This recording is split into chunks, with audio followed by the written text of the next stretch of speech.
Mr. Barry Busada. Dr. Jimmy Clark. Here. Dr. John Condos. Mr. Steve Davison. Here. Miss Lola Donahoe. Present. Miss Joe Leatherman.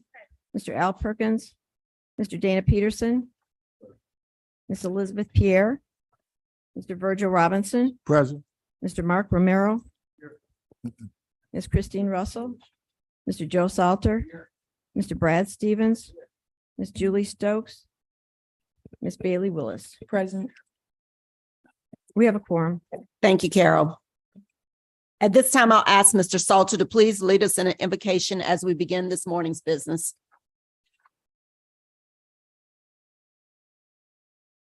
Heavenly Father, we thank you for the opportunity you have to come to meet today. I ask, Lord, that you would guide and direct us as a board to make those decisions that are in the best interest of the students here in our state.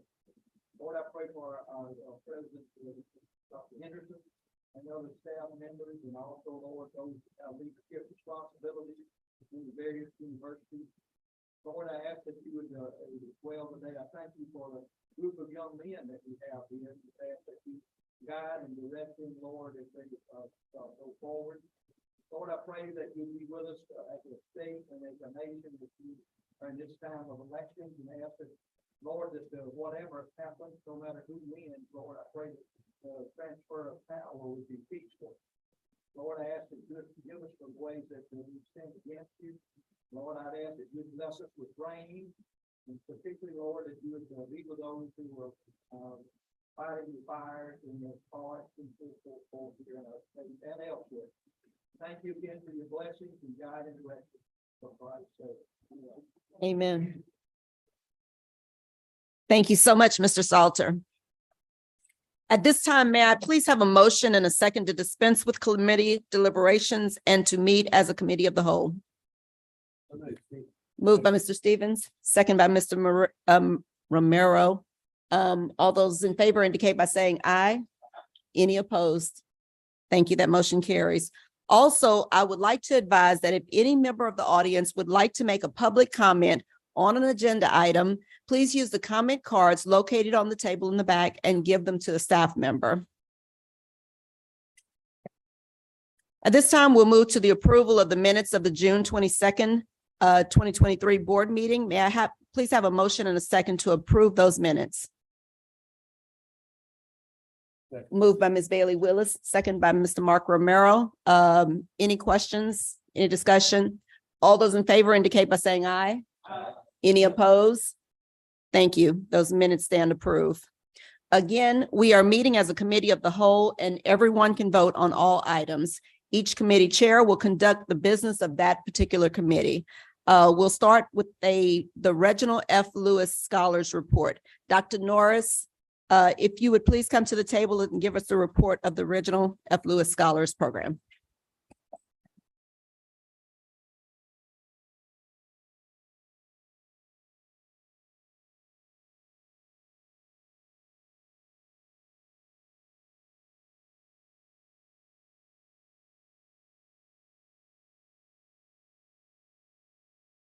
Thank you, Chair Pierre, Dr. Henderson, and members of the board. I'm excited to bring to you today an overview of this year's progress as it relates to the Reginald F. Lewis Scholars Program. I want to remind the board that this program was created to close educational achievement and opportunity gaps that existed for Black males. And we used evidence-based strategies to close those gaps. I have two scholars here to talk briefly about what the program means to them. Isaiah Crawford, who's at UL Lafayette, and Ian Bailey, who's at the University of New Orleans.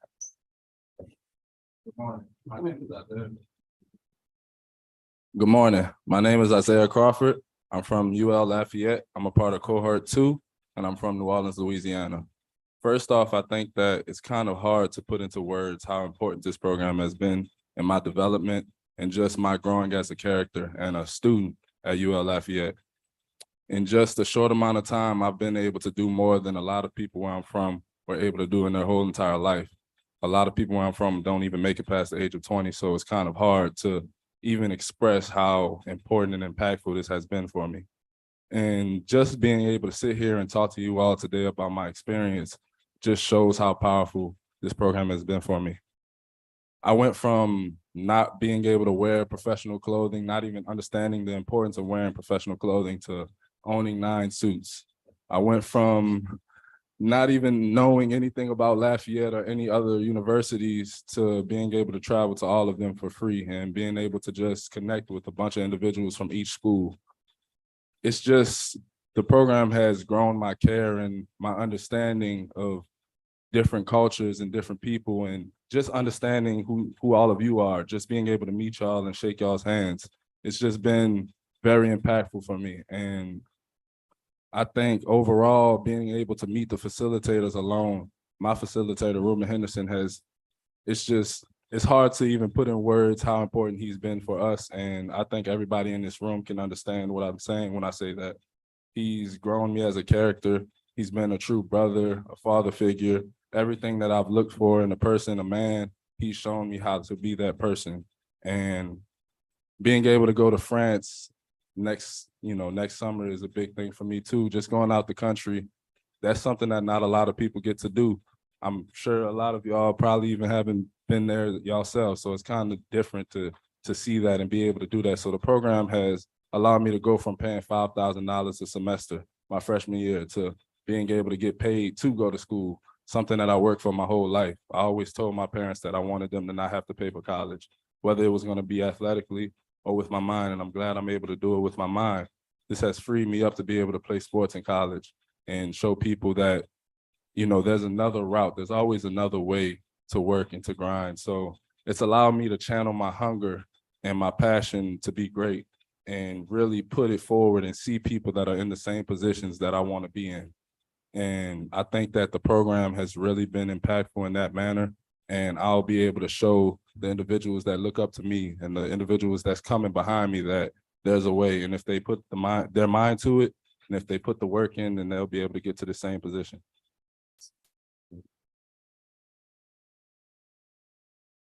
Good morning, everyone. It is truly a blessing and honor to address you all this morning. My name is Ian Bailey. I am from cohort 3 of the Reginald F. Lewis Scholars, representing the University of New Orleans, pursuing a major in urban studies and planning. Praise be to the Most High that we're here this morning, and I thank you all for the work that y'all do. You volunteer your time and your effort to support students like us, and not just us, but all of the brothers and sisters across this beautiful state. It is very inspiring to sit in this room right now, to be a part of this program, living and experiencing change in this country. The Reginald F. Lewis Scholarship exists as a foot in the door towards a nation built on diversity and community. And this group of brothers is very diverse, and each of us is striving for a different goal. But I believe that every single one of these brothers is going to transform the industries that they are in. They will touch the lives of the people they interact with, and they will destroy the chains of generational trauma and neglect in this country. This program is not only supporting us financially, but that part piqued my interest. The Reginald F. Lewis Scholarship is about supporting communities, whether that's at home, on campus, or out in the world. There's a fear of Black men in this country, and through the works that we will accomplish, we'll be part of changing that narrative. I've asked myself, what is it that qualifies a person for such an amazing opportunity? And I think the best answer is God's grace. Another answer is that it might be that you see something in each and every one of us. And I think that quality is our care for people and our desire to serve and protect.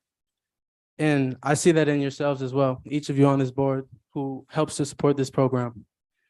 With my time in this program, I pray that I could witness my brothers thriving, taking care of themselves and perhaps a family.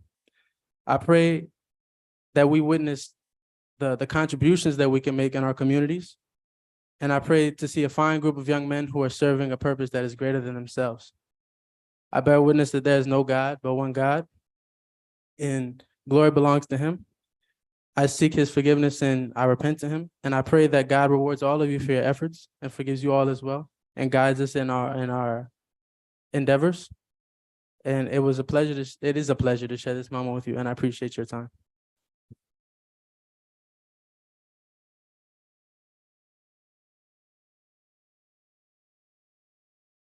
If you have any questions, my brother and I will be happy to answer. I don't have any questions, but I just want to congratulate you guys on taking advantage of this program and putting your best forward. I am so inspired by the two of you and all of the young men that are seated here. It's just a blessing to me to see what you have been able to accomplish and what you've allowed us to pour into you and Miss Claire and Dr. Henderson and everybody to pour into you. And I hope that you take full advantage of it. But I just want to say, I'm just so proud of you guys. Thank you. Just a footnote, I'm sorry, Isaiah has 9 suits because of Reuben Henderson, by the way. I'm sorry, Supervisor. Thank you, Dr. Norris, for all of your work leading this program, for sure. And thank you, gentlemen, for being here and taking the lead to express your feelings. I think I'm just filled with a lot of joy and admiration for you. I know you are expressing a thank you to us, but I think we're more inspired by you than we're inspiring you.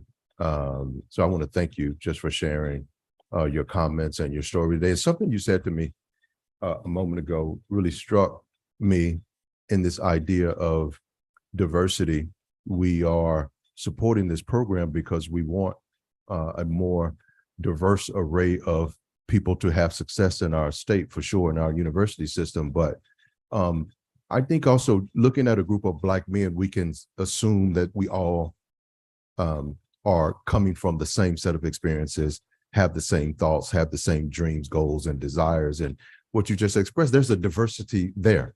Even amongst this group of young Black men, there's a diversity in the experiences, the background, what you want out of life, what your goals, hopes, and dreams are. I'm so proud of that. And for you, and thank you for sort of expressing that opinion here. And again, congratulations and good luck to all of you, but congratulations to what you've accomplished so far, what you're learning so far, sharing that with us openly, and keep doing that into the rest of the cohort.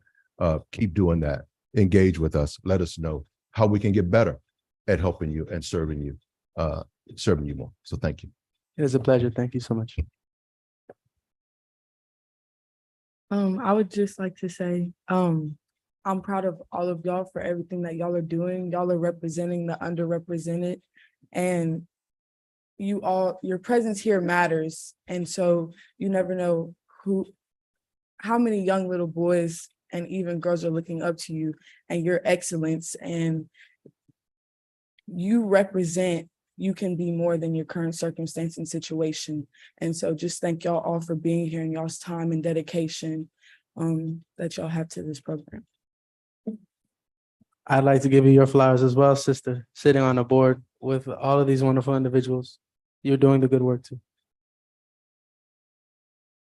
Madam Chair, just a quick comment, taking some of your words, and you indicated that Dr. Norris and others pour into these gentlemen so much. I want to piggyback then on what Supervisor Peterson said. It is more about you pouring into us, and being able to sit with so many of you last night and listen and learn, I think is an extraordinary opportunity that I just can't let go without saying thank you. Madam Chair, if I could just make a couple of observations. The first, Dr. Norris, we hired Claire to do data for our system, and she does do data. But when you understand the talents that someone brings forward and the potential that they can contribute to our work, you just find ways to keep putting more on them. And Claire is now, of course, our Vice President of Advancement. She leads the data efforts, the institutional effectiveness efforts, the diversity, equity, inclusion efforts, our system fundraising efforts, our grant development efforts, and in addition to data. She is a remarkable professional, and she represents the other 16 people in our team that lead a billion-dollar enterprise. And I'm just so grateful for her leadership. But to these men that have touched us as a staff, us as a higher ed system far more deeply than they can possibly imagine. But you see their number here, and you look at the enormity of the challenges we face in Louisiana. And you could quickly say, okay, but this is just a drop in the bucket. We've got 18 per cohort. That means we have 54 when we have all three cohorts in place. What's not seen in this room is that each one of these individuals is a force multiplier. It takes 5 minutes on a campus walking around with any one of these individuals to understand their impact on an entire population. It's far greater than the 54. It's the 54 to a magnitude of 5, if you will. The leadership that they're showing on campuses, the organizations they're putting in place, the activities, the conversations, rising up in student leadership and in student government associations. It's everything that we possibly could have imagined that this program would produce, and then some. But it only works when you have support of a board, when you have capable, competent leadership at the system level, you have facilitators at the campus level that also have full-time jobs in addition to everything they're doing here. And then you have individuals that realize they've got an opportunity. They're going to seize that opportunity. They're going to maximize their use of that opportunity. That's reflected in all 54 of these young men. And I'm just grateful to you for saying yes, and grateful to you for what you're going to do going forward to improve life in this state and in this country on the globe. So thank you all very much. Anybody else? All right, thank you. Dr. Norris, If it's okay, I just want to give you guys sort of a high level overview of this year's progress, and then make a special announcement at the end. So just to remind you guys, there are 3 components of the program. That's the academic, social, and service components. The academic component includes internships, research, and study abroad. This summer, our scholars interned in various areas: health fields, telecommunication, education. We partnered with Franciscan missionaries at Our Lady of Health System to provide first-class research experiences to our scholars, and our scholars walked the streets of Paris, a transformative experience. The social component, there's this seminal piece written by Mark Granovetter. It's called The Strength of Weak Ties. And the researcher examines the relationship between social ties and outcomes. And what he concludes is that individuals who have networks that are diverse and unconventional are more likely to succeed in the workforce, promotions, and so on.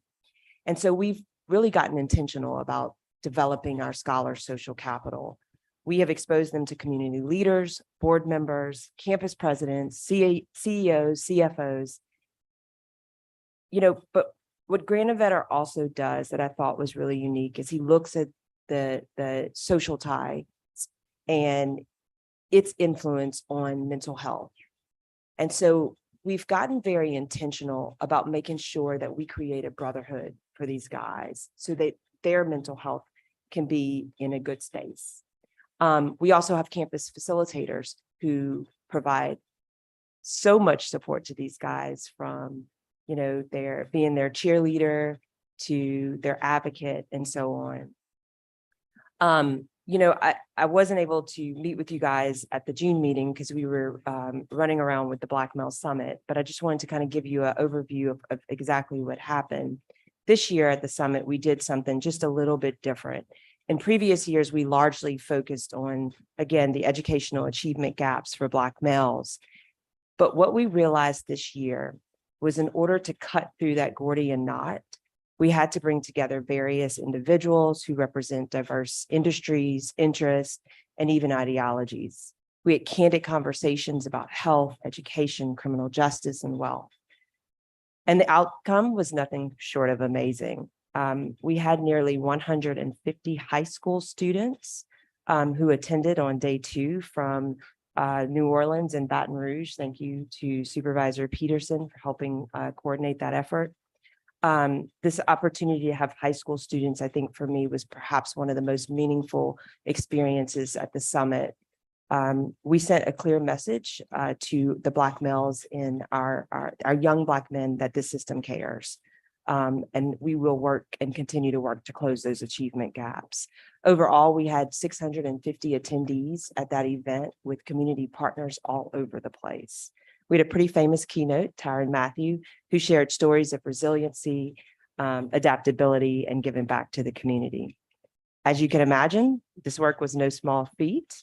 I'm lucky to be a part of an amazing team with my peers to help realize this vision. I heard several times during the event, there's no way you guys are just a staff of 17. We are. The team behind this work really, Keisha Neal, Ann McKisson, Cami Geisman, Caitlin Wilkerson, and Rich Bath, they worked tirelessly to make this work possible. And then the last component is service. We serve. This year alone, that's really just cohorts 1 and 2, served over 1,500 hours. And I got to give another shout out to Reuben Henderson. It's starting to become apparent. He's pretty competitive. His scholars committed to serving 340 hours this year. And I'd like to end with some pretty amazing news. You may remember that last year, we all collectively set a goal to reach the $1.5 million fundraising goal. And today I'm excited to report to you, we met the goal.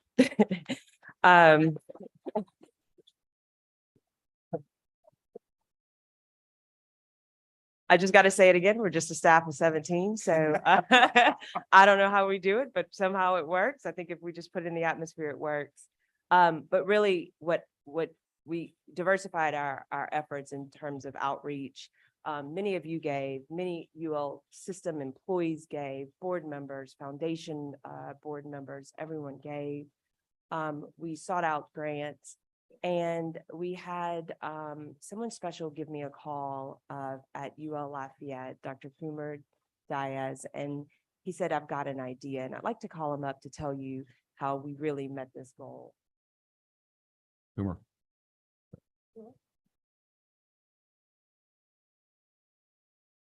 So just, yeah. Thank you. Just for context, again, we were recently awarded a $1 million award from the National Science Foundation. And without the help of this fearless leader, that would have been impossible. So, Kumar, would you like to talk about the project? Thank you.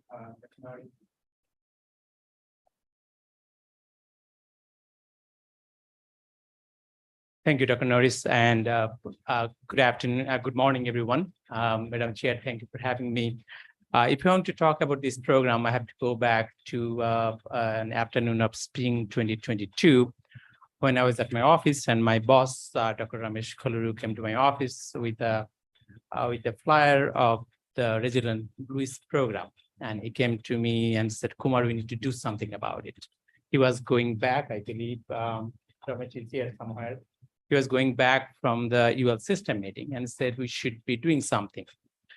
I immediately started thinking about it because this is close to my heart about the program that you have, Dr. Henderson. I congratulate you and your team for having such a program. This is wonderful. So we, Ramesh and I talked, and immediately I think we have a placement for our scholar, Jacob Smith at the Chemical Engineering Department, an undergraduate research program. But then Ramesh said, think big, as he always does. So we started thinking about the entire cohort of 18 Black male students. He knows that I have passion for undergraduate research. I have experience in REU. So we brainstormed and invited Claire on campus, I can remember, for a lunch meeting. That's what we started to think, how we can support these wonderful students, scholars, beyond what they're already getting in terms of undergraduate research, internship, and such. Right at the time, NSF had the new directorate, TIP, Technology, Innovation, and Partnership. And I met with the director, Arvind Gianchandani, and I talked about the Resident Lewis program. He said, this is a wonderful program. We should be doing something. And that time, very coincidentally, the NSF excellent program started. And we brainstormed, Claire and I worked pretty closely and pretty intensively on that. We reached out to companies like CGI and Merck and Pfizer. Our strength on preclinical research, we leveraged that. And And we presented that these 18 students, as Dr. Henderson said, could be a force multiplier for the workforce in biotechnology area. So with the proposal of $1 million got funded, we'll be starting this program starting from October 1st. So we'll start with the cohort 3. 18 students will be doing beyond all those regular activities. They will be doing undergraduate research at UL for 10 weeks in the area of biotechnology and such. And I have to say one more thing. When I was brainstorming at one morning, I was talking with Dr. Henderson, said because initially our plan was to take only the STEM students, but he said, why don't you think differently? Because you need the expertise from all areas of all disciplines to address the issue we are having in biotechnology. We need students from arts, architecture, music, along with the students in chemistry and chemical engineering and so on. So we said, yes, let's do that. I mean, I was nervous. I have to tell you that. I was nervous because when the reviewer will look at that how we can think of a music student who will be doing biotech work. But we presented the case, and I'm so looking forward to working with you all. So the first summer, they will be doing undergraduate research. And in the second summer, they will be doing internship at CGI in Lafayette. But also they will be going for about 2 weeks to other places like Philadelphia, Merck, Pfizer. We have companies there line up to do work with us. They're very much looking forward to it, and NSF has given us the full funding. So I want to congratulate the scholars and very looking forward to working with them. Thank you. Thank you. Thank you.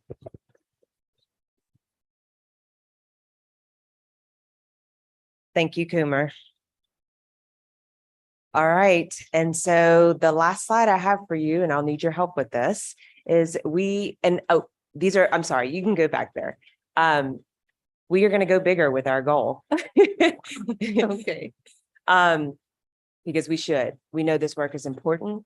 We know the outreach is important. And so I'll be looking for you guys to help. You've already helped significantly connecting us with partners, giving your own time, your own money, your own resources. And so we greatly appreciate you, and we'll keep you abreast of next steps. Thank you. Madam Chair, one more thing. Dr. Norris, could we acknowledge the facilitators of the program? Can you guys stand, those who are helping facilitate the program for scholars?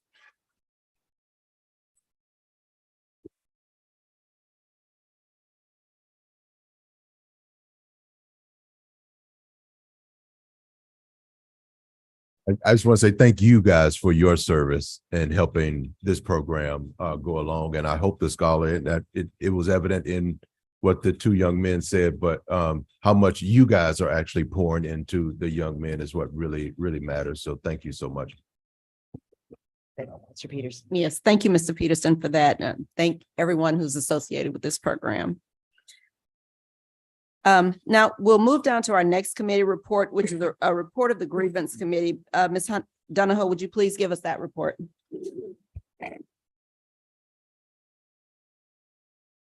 Thank you very much. The grievance committee met earlier, and after careful review of the process used by the University of New Orleans, the committee recommends that the matter be referred back to UNO for further consideration. I'm going to make this in form of a motion. So need a second. It was seconded by Mr. Robinson. Okay, I'm sorry. All right. So we have a motion by Ms. Donahoe and a second by Mr. Robinson to refer this matter back to the University of New Orleans. Is there any discussion? Hearing none, all in favor? Oh, do we need a roll call vote? No. No, all in favor indicate by saying aye. Aye. Any opposed? Thank you. That motion carries. Ms. I, Donahoe? there is one other thing. And of course, public comments are accepted on any issue and we do have one public comment at this time. Would you like to hear it at this time? Dr. Michelle Thompson from the University of New Orleans. Ms. Thompson.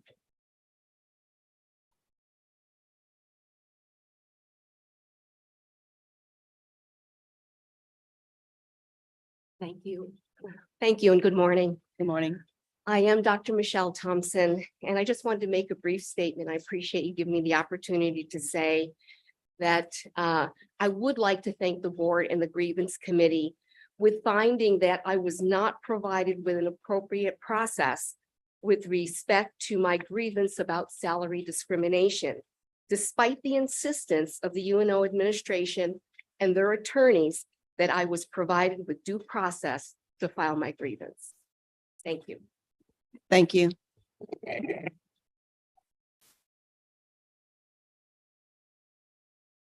Does that conclude the report of the grievance committee? Yes, it does. Okay, we'll actually stay with Ms. Donahoe. You have the Athletic and Student Affairs Committee. Academic. Academic, I'm Yeah, sorry, we're not into Academic sports. and Student Dr. Affairs. Ginger, we're not anti-sports, we're just not into it. Okay. Dr. Gentry, thank you so much for being here this morning. And if you will give us a brief review of the items up for consideration. Thank you, Chair Donahoe. The first request is from Louisiana Tech University. This is labeled F1. And this request is for approval to award an honorary Doctor of Science to Mr. Frank Scotty Moran at the fall 2023 commencement exercises. The next request is from Nichols State University. This is F2.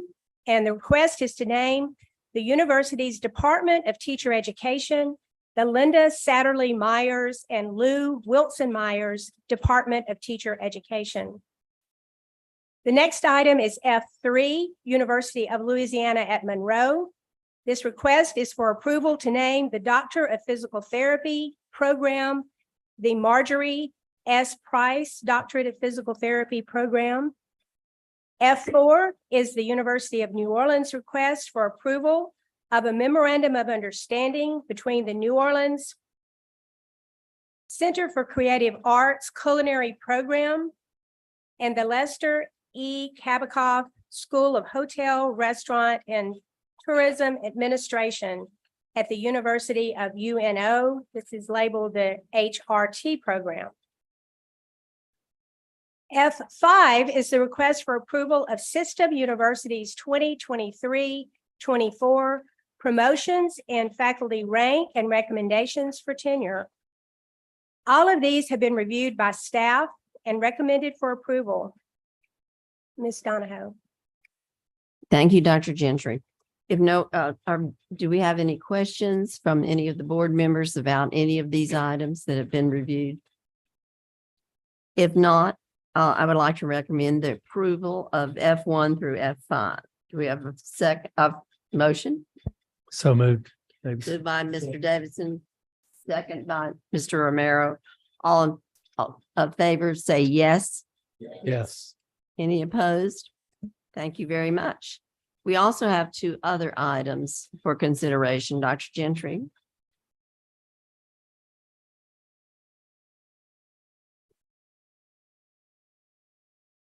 Yes, item F6 is approval of academic year 23 through 26 academic planning documents. You will recall that last year, the Board of Regents implemented a comprehensive 3-year academic planning process. And the current planning documents are those that the UL system universities will pursue between 2023 and 2026. Proposed are 83 new programs and 43 new certificates. The last item is for a proposed board rule change. This is labeled F7. This is the University of Louisiana Systems request to revise Board Rule Chapter 2, Students, Section 9, Admission to Graduate Studies. This change is a result of discussions that have been ongoing among graduate deans of the system and will be on the October meeting agenda for board approval at that time. Thank you, Mrs. Donahoe. Thank you, Dr. Gentry.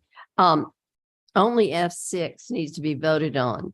Does anyone have a question about that? If not, do I hear a motion that we approve the recommendation?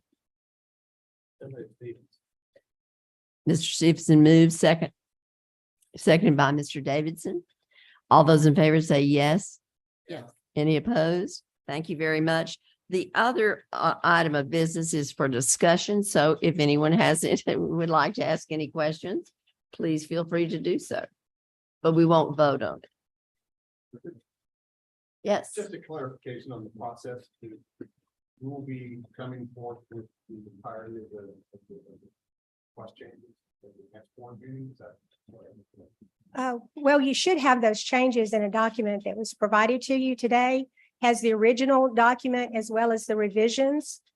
So Supervisor Clark, on bylaws, they're always introduced at a meeting and then they have a sitting period. So for reflection. Yes, sir. That's correct. In October, they'll come forward for approval. But we were sent those. You probably can access them. Okay. You can sit on it and then. Yes, and then if you have any questions, they can be asked in the interim period or at the meeting in If October. you have any questions about those proposed changes, including the justification for the changes, then we'll be glad to address that. Any other questions? Supervisor Donahoe, not on this item, but I would like to publicly thank Dr. Gentry for stepping up into this role when the board appointed Janine O'Rourke, Dr. O'Rourke, as the interim president of the University of New Orleans. It created a bit of a gap in our operations. As I did almost 9 years ago in a similar situation, I asked Vicki to step in and be the interim provost at Northwestern State University. And she did. And I said, it's just for a short time. And it was about 6 years.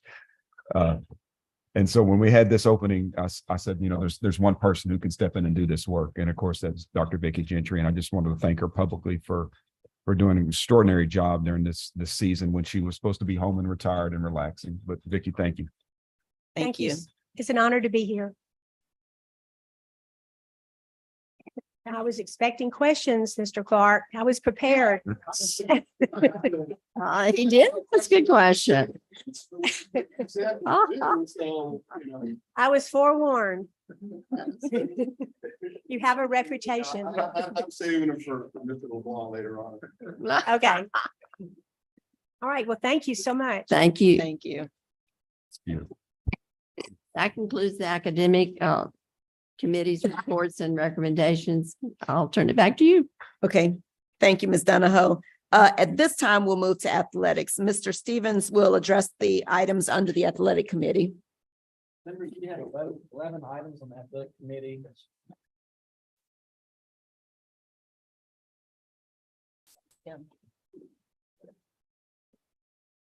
You muted me on purpose, it looks like. We have 11 items on the athletic committee today, all are consent agenda items, and Mr. Bruce Janay will provide a brief overview and will do so by campus. Bruce, it's all yours. Thank you so much, Mr. Stevens, for stepping in and being the chair today. And I thank the board members as well. Campuses are requesting approval of the following. Item G1 from Louisiana Tech, a first amendment to the contract with Joshua Taylor, head women's softball coach. G2 McNeese, contract with Justin Hill, head baseball coach. Items G3 and G4 come from Northwestern. Contracts with Mike Himmerman, head men's and women's track and field coach, and Lacey Prejean, head softball coach. Items G5 through G7 from Southeastern, requesting approval of contract with Bobby Barbier, head baseball coach, Michael Reams, head track and field coach, and various assistant coaches who are Allison Byer, assistant women's volleyball coach, Taylor Dugas, assistant baseball coach, Spencer Goodwin, assistant baseball coach, Cody McCoy, assistant men's basketball coach, and Andrew Riley, assistant men's basketball coach. Items G8 through G11 come from University of Louisiana Lafayette. requesting approval of amendment to the contract with Gerald Glasgow, head softball coach. Contract with Robert Marlin, head men's basketball coach. Stephanie Vallejo, head women's tennis coach. And amended contracts for assistant football coaches who are Lamar Morgan, Tim Leger, Jorge Munoz, Matthew Bergeron, Jeffrey Burris, Michael Giuliani, Brian Ross, Galen Scott, Dennis Thomas, James Neighbors, and finally Troy Wingartner, who's chief of staff for football. And I thought it important to name the names. That way you know who you're voting on. And those are all the items I have, Mr. Stevens. Members, these items have been reviewed by staff and are recommended for approval. If any of you have questions or wish to discuss an item, please let me know. Are there any questions or comments from the board? I have a comment. Yes, sir, Dr. Clark. Not a question, but a comment, relative to item G4, Northwestern State's, approval of contract for Lacey Praise-Off. I was saddened to learn that Lacey's been leading the ULS softball program, but very excited for both Northwestern and her personally to be able to elevate to the head coaching position. Extraordinary human being and a great coach. So congratulations to Northwestern. Great. We can thank Dr. Jones and Kevin Bostian, the athletic director. And just on that note, we're going to take very good care of her, Doctor. Don't you worry.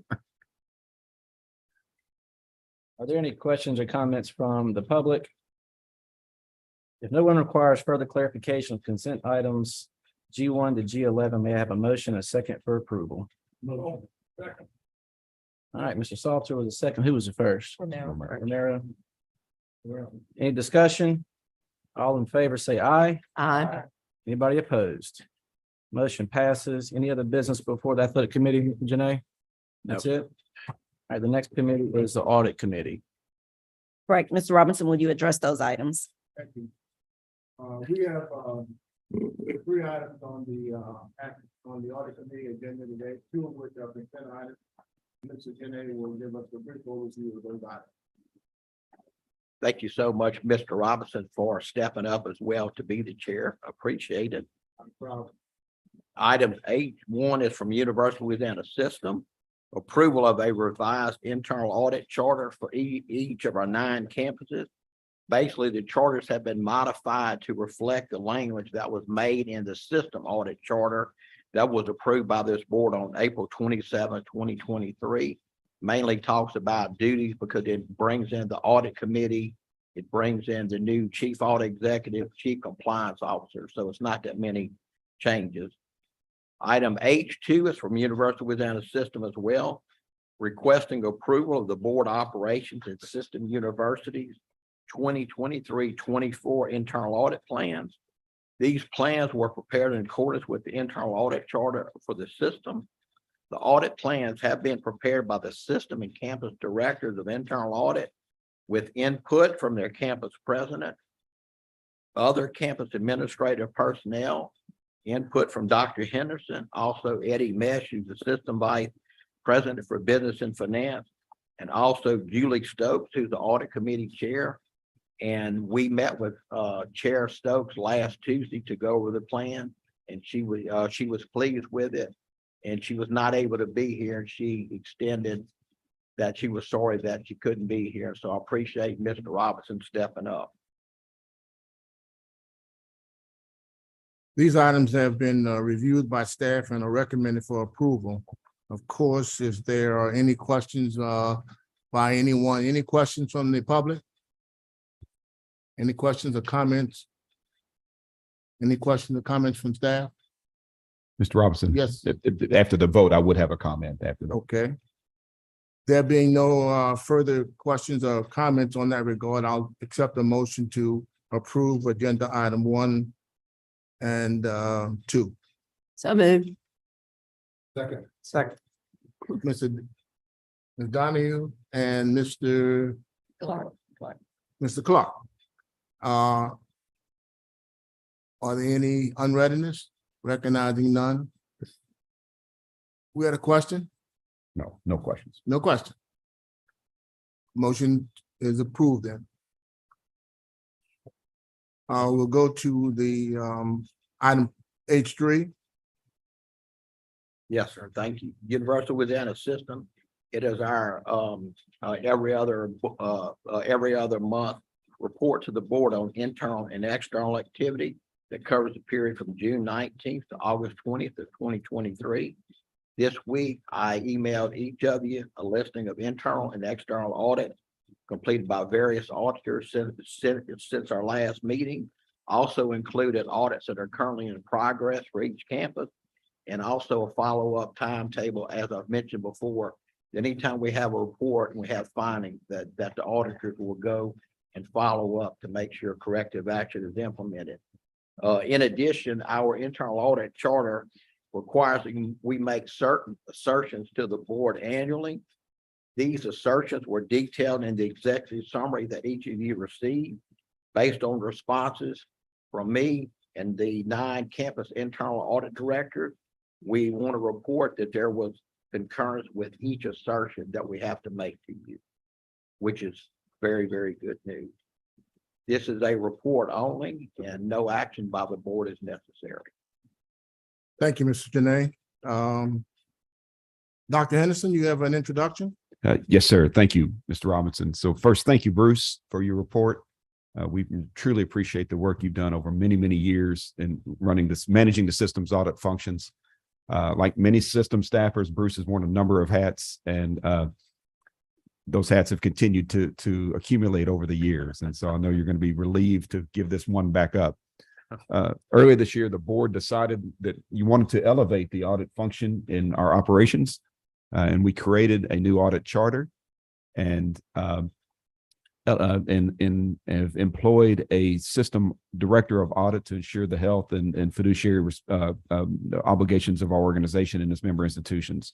Last week, we welcomed Jennifer Oberthier as our chief audit executive and chief compliance officer. She joins us with more than a decade of experience in the legislative auditor's office, and we're thrilled to have her on board. Jennifer, would you please come down and introduce yourself to the board?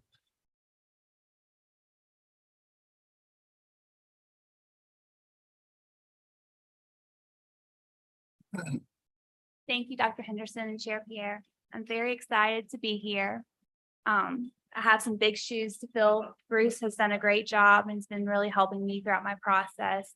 I started last Monday and we just kind of hit the ball rolling. I just appreciate this opportunity. And if y'all have any questions or comments regarding audits, please don't hesitate to call me or email me. I'm always here. Thank you.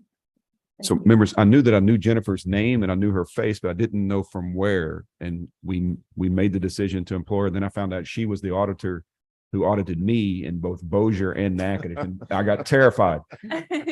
But we got a good one. I'll just say that. She holds our feet to the fire, and she's already started working with the audit professionals at each of our institutions, and is going to dramatically, I think, enhance that function for our member institutions and for the system. But Jennifer, welcome. Thank y'all very much. Thank you. Welcome. Do we have any other business for the audit committee at this time? Recognizing none, that concludes the business of the audit committee. Okay. Thank you, Mr. Robinson. We'll move down to facilities planning. Mr. Basada, would you address those items, please? Yes. We have 9 items on the Facilities Planning Committee that are all consent agenda. Mr. Bruce Janae will provide an overview of the agenda items by campus. Thank you so much, Mr. Basada, and I appreciate you stepping up to chair this committee as well. No problem. The first item is I-1 from Grambling, requesting approval to demolish the purchasing, student conduct, and old police buildings. These facilities have very high maintenance costs, have reached their life expectancy, and no longer serve a useful purpose.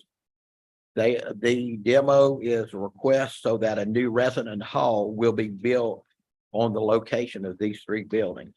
Item I-2 from Louisiana Tech is also a request for demolition to demolish the forestry storage garage and sawmill, which are on the site of the future Forestry Products Innovation Center. And at Joe I.A. Stadium, we want to demo the video board that's located on the site of the future Athletic Academic Center. All three of these structures have exceeded their useful life. Item I3 is also from Louisiana Tech, requesting permission to enter into a lease agreement that's just north of Joe I.A. Stadium to the Louisiana Tech Foundation to replace the video scoreboard and associated structures with the new video board. The term of this lease shall be for a period that begins on September 1st, 2023 and ends on August 3rd, 2024, or sooner when a donation of improvements is made. The University Foundation estimate the value of these improvements to be approximately $5.2 million. Item I4 from Nichols, a naming request to name the professional sales lab located in the Powell Hall, room 209 within the College of Business Administration, the Will S. Hornsby Professional Sales Laboratory. Mr. Hornsby and the Hornsby Group, Northwestern Mutual, were the founding partner of the Professional Sales Lab and a key supporter of the Bayou Sales Competition that's hosted by Nichols each year. Item I5 from Northwestern, requesting approval to amend its current lease with the England Economic and Industrial Development District to add adjacent property and adjust the lease term and consideration to accommodate the expansion of Northwestern's College of Nursing and Allied Health. An option to extend the current lease was exercised for an additional period of 5 years, beginning on July 1st, 2023 and ending June 30th of 2028. Since exercising the option term, the university was made aware of adjacent property for lease. Expanding this footprint in the England Economic and Development District would accommodate continued increases in enrollment experienced by Northwestern within the College of Nursing and Allied Health. The current lease term would be revised to accommodate concurrent 5-year lease periods for both properties from October 1st, 2023 through September 30th, 2028. The lease payment is $1.3 million, which is payable in 60 equal installments. Item I6 is from the University of Louisiana at Lafayette, requesting permission to enter into a purchase and sale agreement for the acquisition of a property located at 810 Vortex Drive in New Iberia. The property known as the Chitwood property is adjacent to the New Iberia Research Center. The New Iberia Research Center will fund the cost of this. Upon approval by the board, the university will proceed with assistance of our staff, legal staff, and other appropriate state agencies to move forward with the execution of this agreement. The cost is $500,000 and it was a fair market value determined by a certified appraiser and also in conformity with Louisiana laws and regulations. Item I7 is from the University of Louisiana at Lafayette, requesting permission to execute leases between the board on behalf of the university and Raging Cajun Facilities in connection with the lease and lease back of a portion of the university's campus to finance the cost of design, development, equipping, renovation, and reconstruction of the West Tower for the football seating improvement and related facilities. The university, through the corporation, proposes to use the proceeds of revenue buys through the Louisiana Local Government Environmental and Facilities and Community Development Authority to finance this project. The total principal amount of the bonds is not to exceed $14.5 million. The grounds and facilities lease will begin on October 1st, 2023. Annual debt service for the proposed bonds will be secured by lease payments made by the board on behalf of the university. The university has agreed to pledge parking revenues and revenues generated by a master plan fee that was implemented back in 2013 to secure the bonds. While both parking revenue and student revenues will be pledged, the university will not use these revenues to pay debt service. The pledge of these revenue streams will allow the bonds to be secured on an equal basis with the university's current outstanding parking bonds to achieve the best interest rate. The university intends to use revenues generated by all auxiliary revenues as detailed in the university's outstanding auxiliary revenue bonds agreement. Item I-8, University of Louisiana at Lafayette requested permission to demolish Cajun Field Football Stadium, the West Tower and seating structure. Due to the cost of renovate being more expensive than the value, it's no longer serving a useful purpose. And also to make room for the construction and development of a new West Tower, which I just went through in item I-7. That is the project. Item I-9 is from University of Louisiana System. It is our annual request to approve our fiscal year 2024 capital outlay budget request in each of the institution's 5-year capital outlay plan. These plans have been submitted by each president after discussion with their facility staff to determine capital outlay needs for the next 5 years. Each of you have been sent a system consolidated plan and campus plan. At this time, I would like to go over a PowerPoint presentation that each campus sent me. We have a lot of activity going on at each campus, and for the sake of time, I'll ask them to send me like 2 slides from each campus.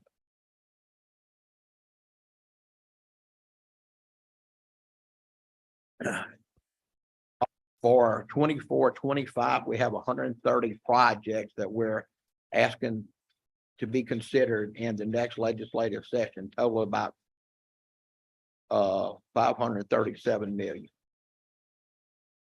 That's all. And today, if the board approves it, we will send this request to Regents, who will do their approval September 29th, with final approval to Regents October 18th. And then the capital outlay process starts on November 1st. And then all these items are being considered for the legislative process in 2024. And hopefully Speaker Salter can help us to get a lot of that funding. Okay, and I had mentioned to each of you in previous email, I'm pleased to say that all of our 9 campus outlay site visits have been scheduled. The first one is September 5th at McNeese, and we conclude at Grambling on October 3rd. And I asked all of you to save the dates. And now we're in the process of securing the meeting rooms, etc. So further details will be coming out on that. But anytime you can attend, I really would appreciate it. We've asked each campus to have their legislative delegation, board of regents. We got legislative staff, anybody who can make an input to try to get as much funding as we can. The first item is for Grambling Criminal Justice Building renovation. They're doing work, completion date, the fall of 2025. Also at Grambling, and this was completed to the Favreau Student Union hydronic piping. And if you notice each slide, I tried to say what the project cost was, what the funding structure was, completion or start date. Louisiana Tech, this is what I spoke about earlier as far as the demo, a new agriculture and forestry wood products education and research center. Then there's plans to renovate George T. Madison Hall. Design should be complete in 2024. It's going to be a magnificent structure. And then this is one that's been going on for years that the board has probably seen. It's finally completed at McNeese Contraband Bayou Erosion Retaining Wall Phase 1, completed back in December. I think some of you came out to the tour last year, were able to walk out and see it. And it's going to provide a lot of access for McNeese. Also at McNeese, we're doing renovation Sherman Fine Arts Building.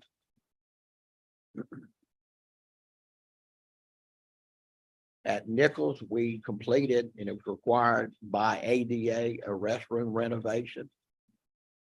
And completion date should have happened back last month.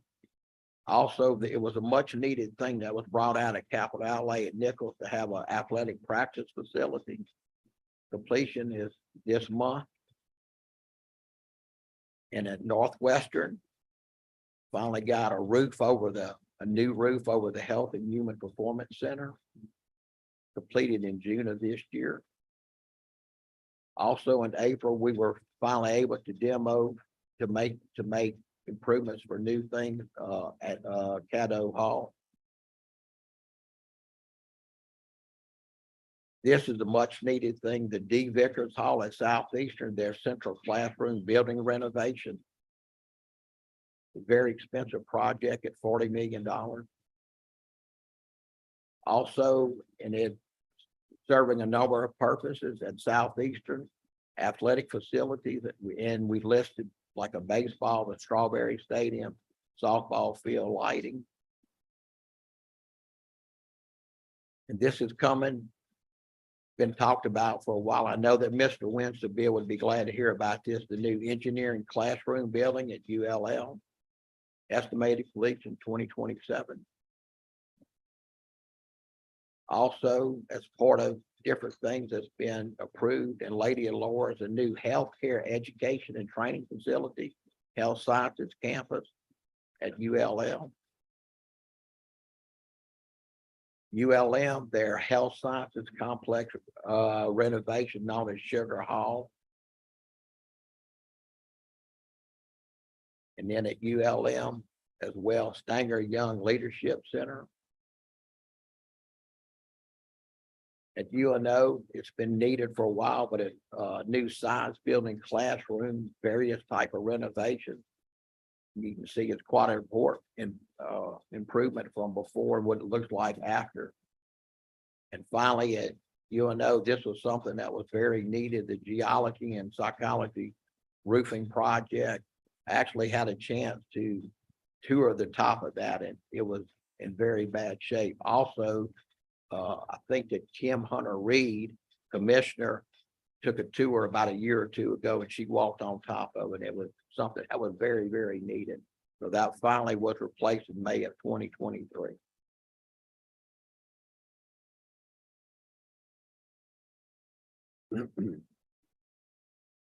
These are all the consent items I have, Mr.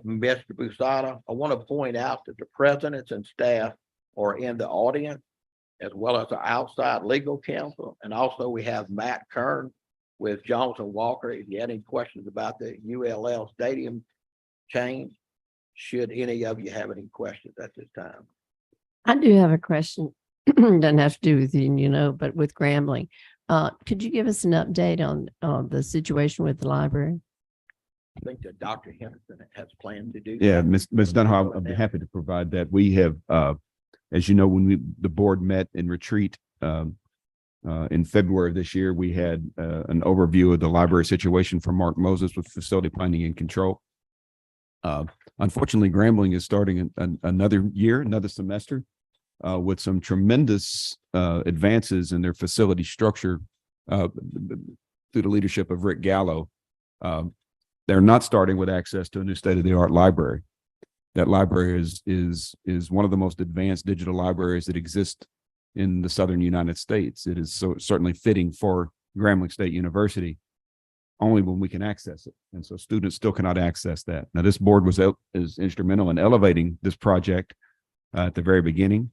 The update we received from Mark Moses, he has continued to work. They have hired a forensics expert who came in and did a comprehensive assessment of the water intrusion issues that were present. They identified some 42 different issues associated with water intrusion. Met with both the design teams, facility planning and control, and the construction parties. The parties have agreed to 40 of the 42 issues to correct. They met yesterday to come to terms with the final two. This will be followed with a written agreement between the parties to have these addressed and fixed, and that work should be ongoing in the next couple of weeks to bring that back online. The silver lining is the vast majority of the fixes are fixable and fixable quickly. There are a couple of issues that do need some design work that the design team is working on. All of this will be done under the expert guise of facility planning and control. And it's important for the board to understand this is not our building yet. This is owned by the Division Administration, Facility Planning and Control. I can't thank Mark Moses and his team enough for their diligence in ensuring that the fix is done and the fix is done correctly. But the real credit for advancing this and keeping this on the front burner goes to the president of the university, who refuses to allow the bureaucracy to continue to deny services to students. And he has elevated it through my office. He's elevated through multiple offices in the state, and he's been a real champion for this facility, rightly so. We have seen facility issues at Grambling in the past, and absent that leadership, those facilities issues become calamities. This one is not. It's long overdue. There's a solution in place. I'm excited about the future of this facility, but I want to thank President Gallo for his tireless leadership on the issue. I'd be happy to answer any questions on that.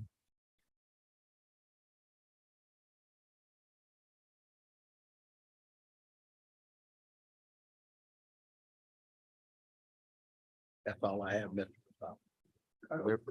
Sure. Question, not related to the Grambling circumstance. Item 1.5, Northwestern States, England, Economic Industrial Development District. I'm impressed with the statement in here that the need to expand is a direct result of increases in enrollment that are being experienced by the NP College of Nursing and Allied Health.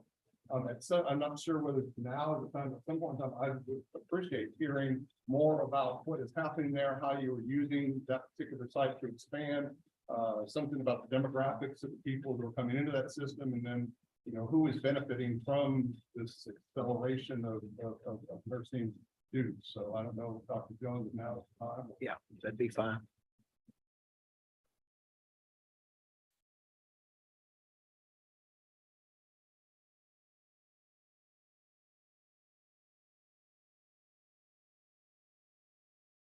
Thank you, Dr. Clark, for this opportunity to talk a little bit about nursing and allied health at Northwestern.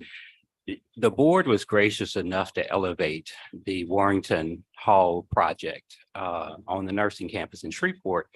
And this will allow us to expand our offerings there when we get that property renovated, but also in Alexandria, this will allow us to continue to offer services there.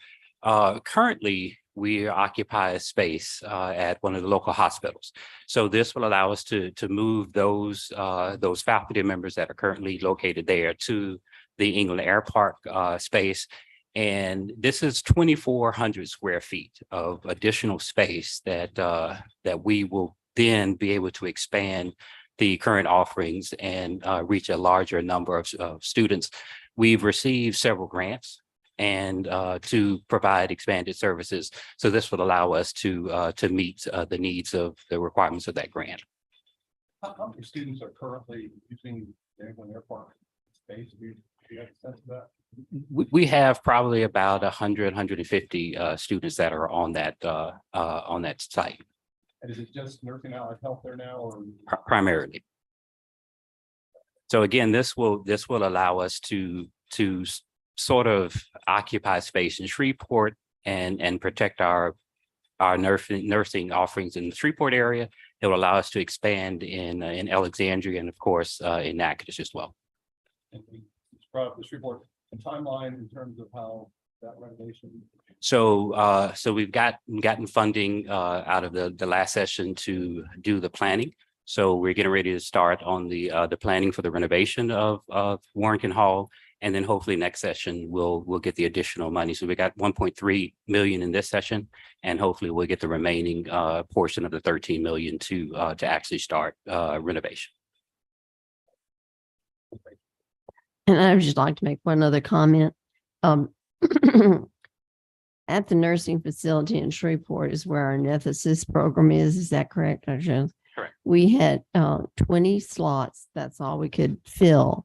And we had 300 applicants. So this is going to significantly help the campus to be able to provide more faculty, more places for this to occur, and hopefully be able to admit more of the nurses for this program. Correct.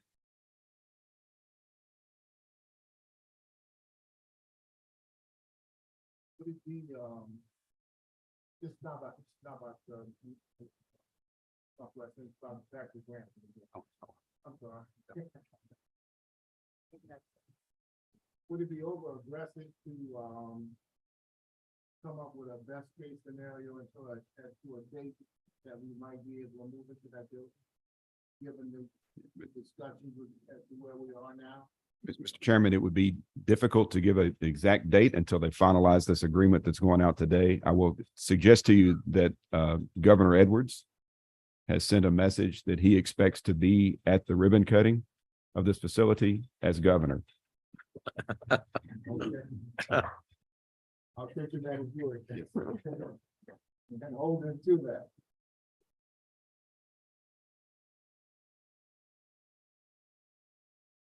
Okay, all these agenda items have been reviewed by system staff and outside legal counsel and are recommended for approval. Of course, if any member has a question or wishes to discuss any of these items, please let me know. I think we've taken care of all that. No more questions from the board. Any comments from the public? No one requires any further clarification of the agenda items. May I have a motion and a second for approval items I1 through I9? Have. Softer. Any discussion? All in favor, say aye. Aye. Opposed?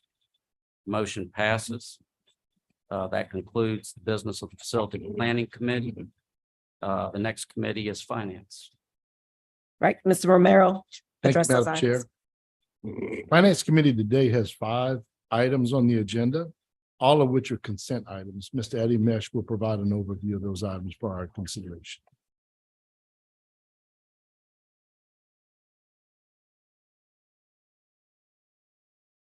Thank you, Mr. Romero.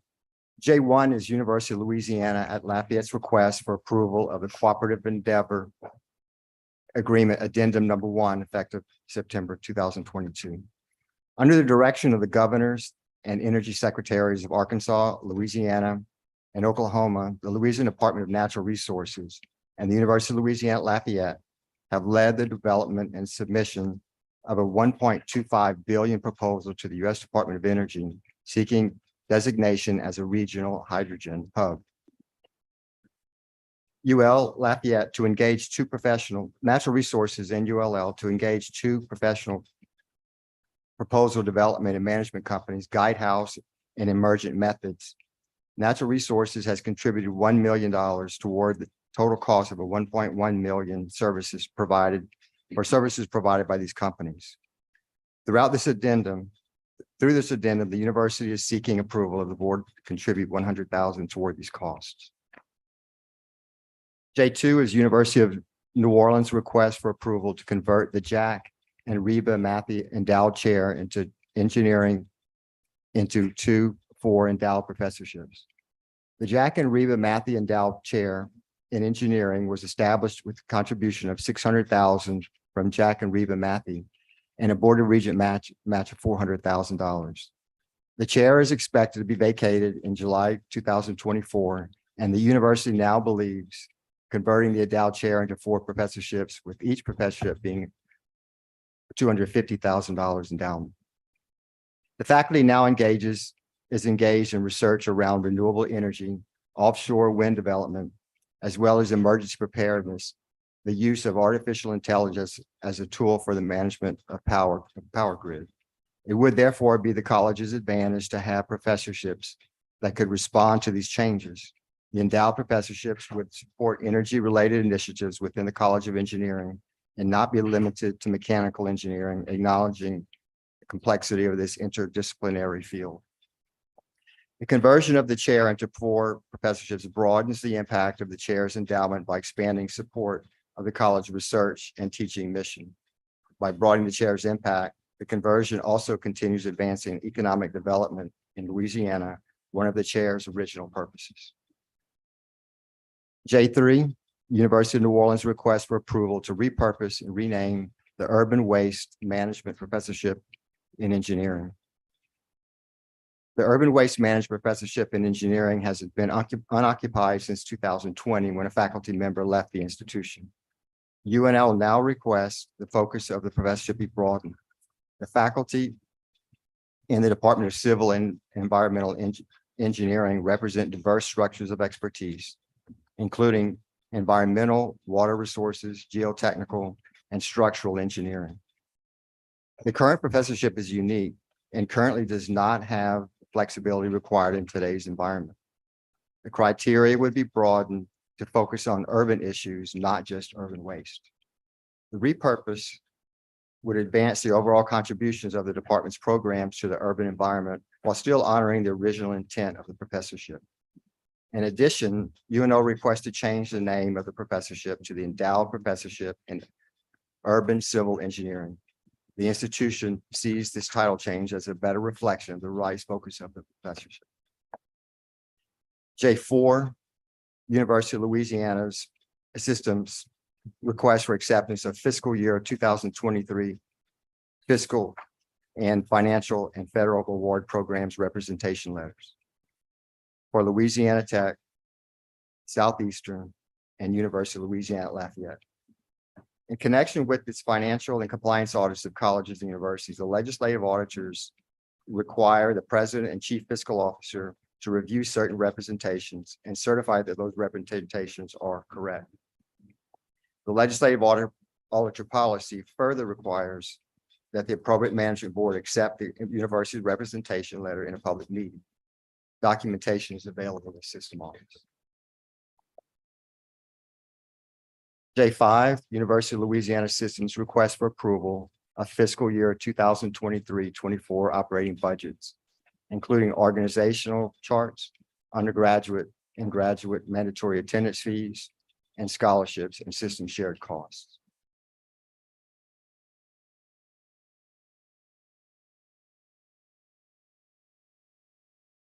Annually, as part of the budget process, institutions submit their budget information to the system, including their operating budget revenues and expenditures, mandatory attendance fees, employee information, scholarships, and other information.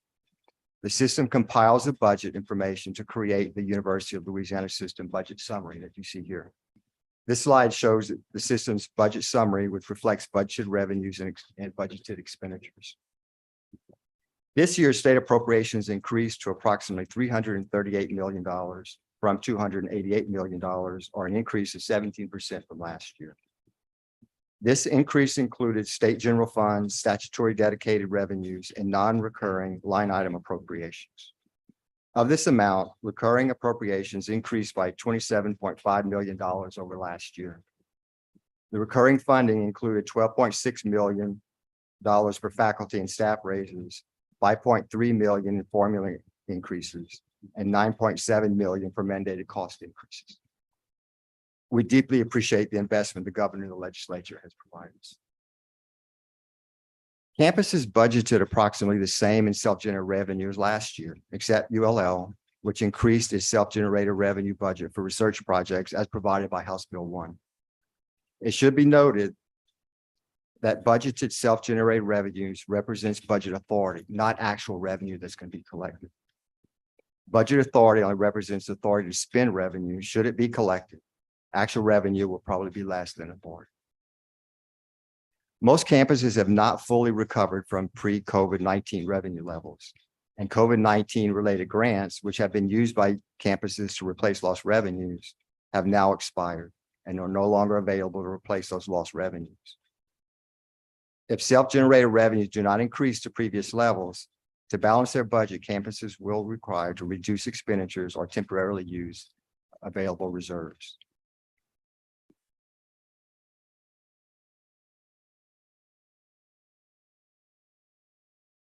On the expenditure side, budget allocations for operating expenses increased by $24 million over last year.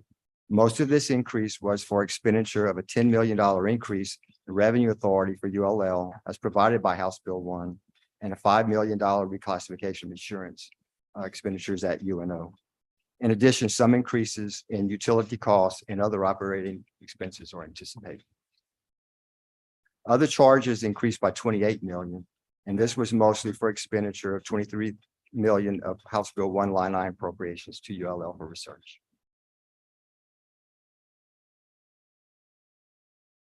As a percentage of total budgeted revenue, self-generated revenue declined slightly to about 67%. And state funds increased to about 33%. The trend of state appropriation increases over the last several years are reflected by this chart, as you can see.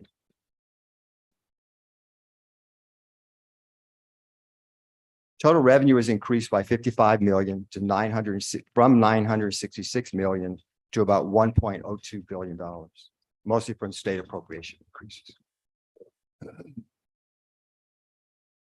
Self-generated revenue increased by 6 million over the last year from 10 million.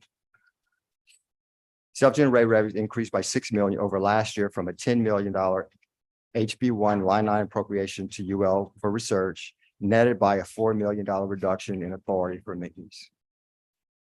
Budgeted self-generated revenue does not necessarily mean actual revenue will increase. It only means revenue authority has increased.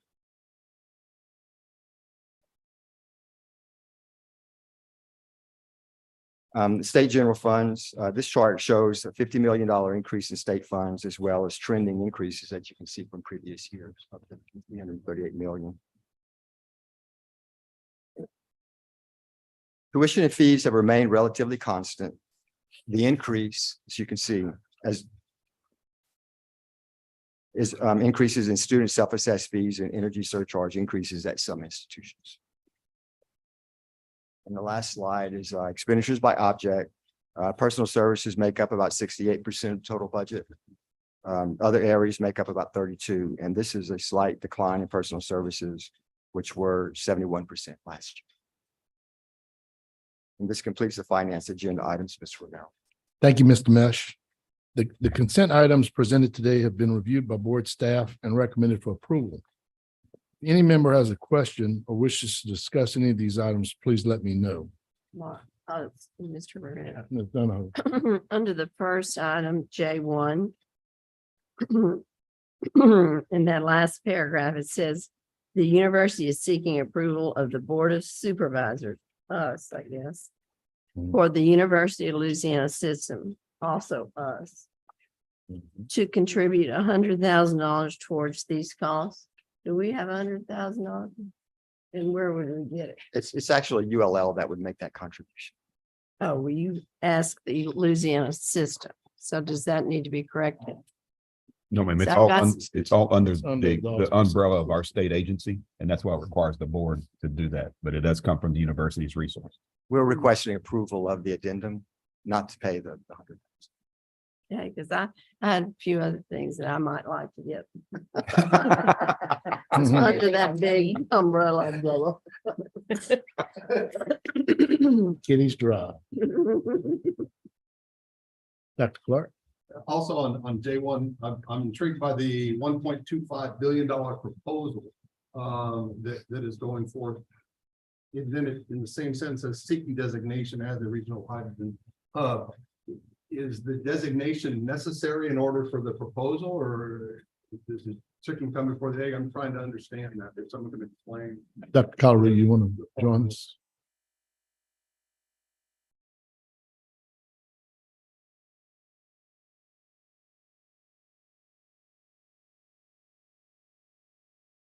Good afternoon. Thank you, Eddie, for the update, and thank you, Madam Chair. Thank you, Mark and Jimmy, for the question. The proposal is to establish and designate the region of the three states of Arkansas, Louisiana, and Oklahoma as a regional hydrogen hub. And so we will need to get that designation. And with that designation comes a $1.25 billion investment from DOE into the region so that we can help build the infrastructure necessary and support the transition of energy movement that we are currently undergoing as a region and as a nation to a greener and a cleaner hydrogen fuel based energy portfolio. Okay, so if I'm understanding correctly, then we have been collectively working on the submission of this proposal for the designation. Yes. And then once the designation is, achieved, then the money follows. No, the money comes with the designation. What comes with it? So it is a proposal that we have submitted to seek the designation as a regional hydrogen hub for these three states, which will come along with a $1.25 billion investment from DOE and approximately $8.75 billion investment from industry. So it's a major undertaking, about a $10 billion undertaking. And the expenditure of the 1.25 billion, I'm assuming is not our board's responsibility. It is not. No. Unfortunately. Can you give me a sense of what those dollars are to support? It is to support the needs across the three states, Louisiana, Arkansas, and Oklahoma, to work with communities where these projects of transitioning from, let's say, a predominantly hydrocarbon-based ways of generating fuel, generating hydrogen today, to going into a greener hydrogen, blue hydrogen and green hydrogen that I'm sure we've all been hearing about in the newspapers. It is to take that transition and to support the investments that are needed in those communities, the community benefits that need to happen when these kinds of projects, the workforce development efforts, the infrastructure investment efforts that need to happen in order to build the necessary infrastructure to transition from the as-is economy, which is predominantly a hydrocarbon-based economy, to a to-be economy, which could be a more greener, more cleaner energy and fuel supply. That hydrogen promises to have a significant impact in helping be the bridge to transition from the as-is to the to-be environment. And so this $1.25 billion investment from DOE, along with the $8.75 billion from industry, is to help the three states become the hub for the next generation of technologies for greener and cleaner hydrogen. Well, I certainly commend you, obviously, as being involved, like Sava and with our UL community. I'm curious if you anticipate or think that other institutions in our communities within our system are going to be beneficiaries of this, or are we directly including them in the conversation at this point? Absolutely. The projects are contemplated. As you asked the question, once these funds come in, how are these funds distributed and where will they go? And these projects are being contemplated across the three states, and across all regions of the state of Louisiana. So wherever the sister universities within the UL system are, if there are projects that are contemplated in those regions, we will work with our the universities in those regions, along with our community technical college partners, K-12 workforce providers, so that we build the workforce pipeline to support the necessary industry transition that we are envisioning. So yes, all of our universities will benefit, but that will be a function of where the projects are going to be implemented. Thank you, Dr. Coloru. We all know you're working for R1 plus, right? This is R1 plus, certainly. Thank you all. Thank you for addressing the board. Any other questions or comments? Any questions from the public? Hearing none. May I ask that I have a motion and a second for approval of items J1 to J5? Moved by Mr. Stevens, second by Mr. Robinson. Any further questions or discussion? All in favor? Opposed? Motion carries. We have no other business for the Finance Committee this time, and we'll yield to the Personnel Committee. Thank you, Supervisor Romero. We have 4 items on the Personnel Committee agenda and are being presented by Ms. Keisha Neal. Thank you, Mr. Peterson. Good afternoon, Chair Pierre, Dr. Henderson, board members. K1, Grambling State University's request for approval to appoint Dr. Derek V. Warren as Dean of the College of Business, effective August 1st, 2023. K2, Grambling State University's request for approval to appoint Mr. Brandon Logan as Vice President for University Advancement and Innovation, effective July 1st, 2023. K3, Louisiana Tech University's request for approval to appoint Dr. Donna Thomas as Interim Provost, effective August 1st, 2023. K4, University of Louisiana at Lafayette's request for approval to continue the appointment of Dr. Paula Montgomery as Interim Dean of the College of Education, effective July 1st, 2023. Mr. Peterson, that includes our items for today. Thank you, Ms. Neal. These have been reviewed by staff and are recommended for approval. Are there any questions by board members?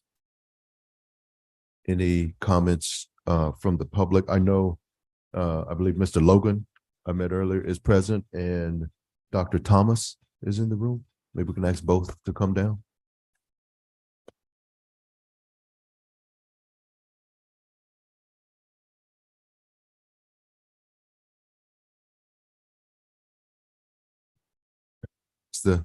Say hello, tell us about yourself.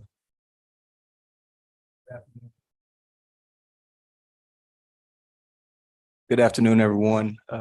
As stated, my name is Brandon Logan. Proud to sit before you today as the Vice President for University Advancement Innovation. It's pretty fitting. 20 years prior to this process, I was an undergraduate student on campus seeking to excel in academics and athletics as a football player.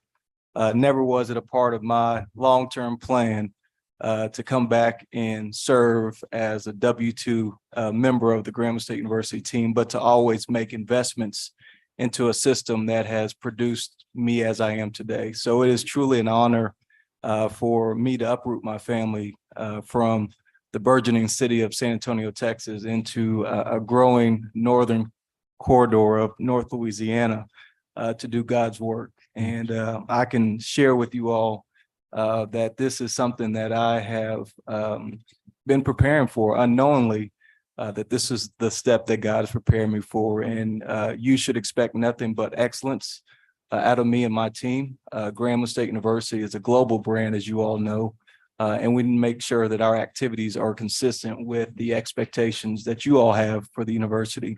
It takes a man like President Gallo to work on me and my family for several years to get it to this point. And this tells you about the man of influence that he has, but also the vision that he has cast for the university. And I count it a true joy and an honor to be a part of this team that is setting out new heights, new standards of excellence. And I can assure you that our systems and our strategies will make you all proud. And more importantly, our outcomes will. Thank you, Mr. Logan, and welcome back. Ms. Neal, is Dr. Thomas is here? Okay.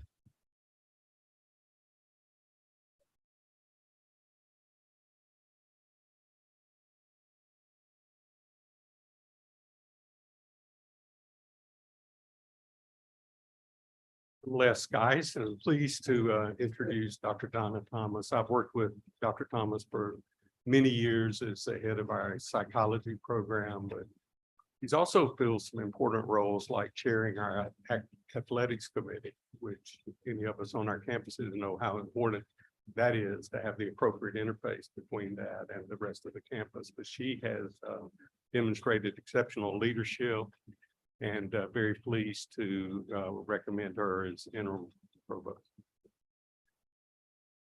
Thank you, Dr. Geis. And I want to also thank Dr. Terry McConaughey, who is our executive vice president, who's been provost for a number of years, been an incredible mentor in that capacity. So I'm very grateful to her and to Dr. Geis for their confidence. I appreciate the Board of Supervisors, and I'm just humbled, really humbled and very excited about the opportunity to serve our campus and serve our state, our students. And I'm excited about the future. So thank you. Thank you. I might also add that she's benefited from the UL system leadership efforts, and as a number of our faculty have. That's great. Very grateful for the management. Dr. and Thomas was leadership a member of the institute. Management Leadership Institute, and Caprice Ayub is in the back of the room. She'll provide a report in October about the progress of the 120 some graduates of this program, and it's quite extraordinary. This is one of the best examples of that. Dr. Thomas, thank you. Thank you, Mr. Congratulations. Thank you. Thank you, Dr. Thomas. If there's no further clarification, ask for a motion to approve. So moved by Mr. Salter. Second by Mr. Stevens. All in favor, say aye. Aye. Any opposed?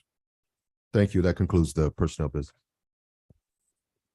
Thank you, Mr. Peterson. At this time, we'll move to the system president's report. Dr. Henderson. Thank you, Madam Chair. Board members, you were emailed campus personnel actions for review. Staff has reviewed these requests and recommends approval.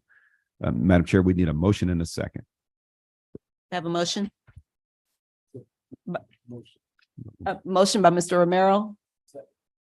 Second by Mr. Stevens. Any questions? Any discussion? All those in favor indicate by saying aye. Any opposed? Thank you. Madam Chair, earlier this month, we held our annual President's Retreat in Baton Rouge. The two-day event was filled with mostly substantive conversation about the state of our institutions. With the state's shift to self-generated funding model from a state-supported funding model, our institutions are subject to shifts in the market forces and, of course, have to respond nimbly. One of the challenges that commonly comes up in news reports is the looming enrollment cliff, and it's gathered national attention. And we recognize that some areas of the country are facing a significant drop off in high school graduates, which will reduce the traditional student pipeline. However, we also know that our state doesn't always present or operate like the rest of the country. To better understand our future opportunities for enrollment, Dr. Norris has helped us look at the data.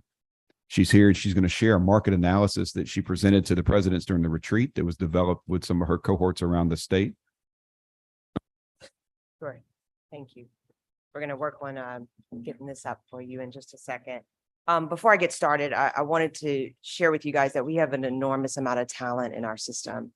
And I reached out to our institutional researchers to help with this analysis. And Blake Robert, really a data analyst wizard, put this visualization together for us. And so to help better tell this story. And so we are going to pull this up in just a second. Okay. Do you want me to pull it on my computer? Gotcha. There's no better stressor than you guys just staring at us. Nobody's staring at you, Dr. Norris. Come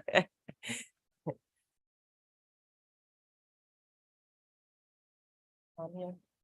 Come on, step up, Tom. We're gonna need you. Yeah. Come on.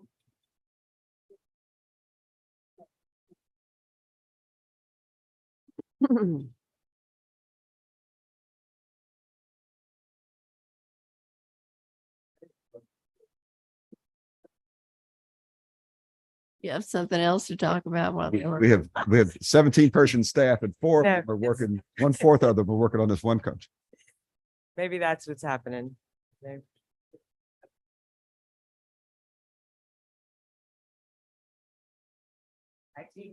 Yeah.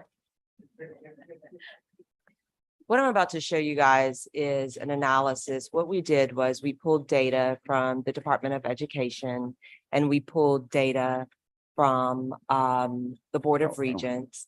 And so the purpose of pulling the data from the Department of Education was to talk about or to really examine this idea of this cliff that has become really the national narrative.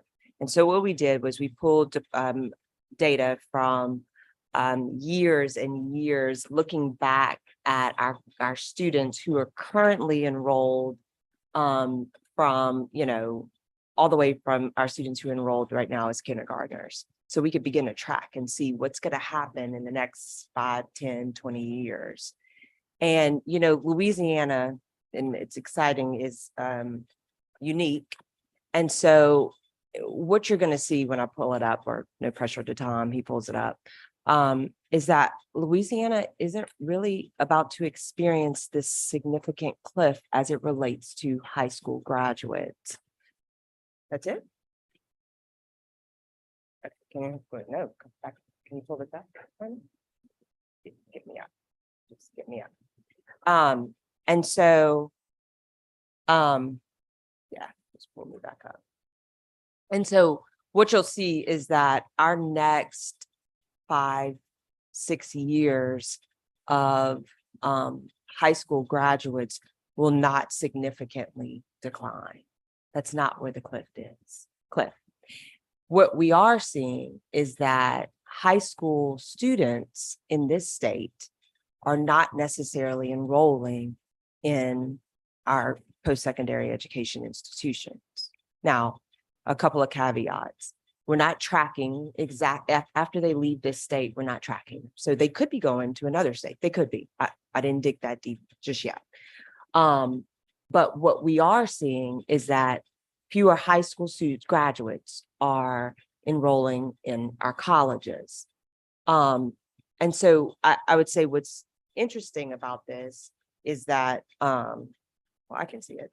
What's interesting about this is it could perhaps match the national narrative that is happening, where folks are being sort of told that college isn't of value anymore. It could be, right? we'd have to dig a little bit deeper into that data. One of the things that we did was we used our analysis to look at first-time freshmen, and we looked at what's happening across our state. And it's really interesting because we looked by parish, and we'll share this dashboard, this link with you, because I think you'll have a really good time looking at this data. But we looked at this data by parish, and it told us something about our market for first-time freshmen. And what we talked about as a team is we probably need to diversify our marketing strategies as it relates to our outreach. And so we are doing a great job of recruiting in-state as a system. I'm speaking about the UL system now. What we could get a little better at is reaching to out-of-state students and our international students. And so we're excited to learn that there's even if you look at different parishes, you'll see that we could do better in that reach. We haven't fully tapped the market of our high school graduates. And so that's something we thought would be helpful for you guys to kind of not see, but hear. And I'm open to answer any questions. Dr. Norris, thank you for that. And board members, we'll provide you with the data visualization so that you can see this. It's a remarkable tool that was shared with the presidents that gives you an idea of a key component. It's not necessarily the size of the market. It's also the breadth of your market penetration. And while we have the extant market in Louisiana is forecast to decline slightly, not nearly as much as it's forecast to decline across the country. It's the penetration to that market, our ability to deepen our penetration and broaden our penetration to that market far exceeds any reduction in the size of the market. We don't get enough of Louisiana graduates coming to UL system institutions. We don't get enough of them going to post-secondary institutions in general. There is a sizable amount of that market that is available for us if growth is our mentality. And we talked a lot, not only about the numbers, we talked about the culture and the growth culture that has to exist on our campuses. Part of it is the national narrative, and this is the data that she's sharing with you. So I'm sorry, Dr. Henderson, if you look over time, what you are seeing is this decline in percentages of students who are continuing on to our institutions. So here's the decline, sorry.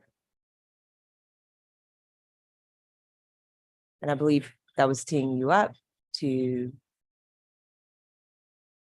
and it's a lot of numbers, but you can look at the trends here over time of what's happening with our first-time freshman enrollment of Louisiana residents across systems. You're able to see our out-of-state residents what's happening here, as well as our international students. So here we are starting to talk about strategies to reach out to a more diverse market. And when I say diverse, I mean our strategies in reaching out-of-state residents and international students. So Dr. Norris will provide a link to this data tool that you can play with. You can manipulate, you can look at institution specifics, or you can look across the system and get an idea of performance.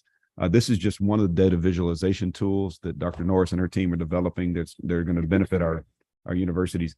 The key is with any time you have a growth orientation around a market that is this complex and diverse, you have to have data.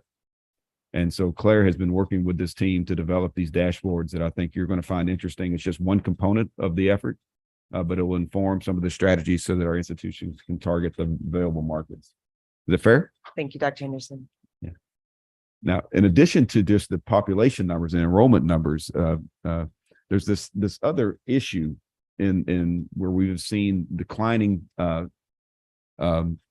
confidence in higher education as an institution. Gallup poll every summer releases their poll, and every summer you'll see the same headline: confidence in higher education has a precipitous drop. Now, I will tell you, they monitor 16 institutions across the U.S., everything from lawyers and physicians to politicians to law enforcement to military. Higher education still ranks the 4th highest in terms of confidence amongst those 16 institutions. We're behind the church, the military, and the police.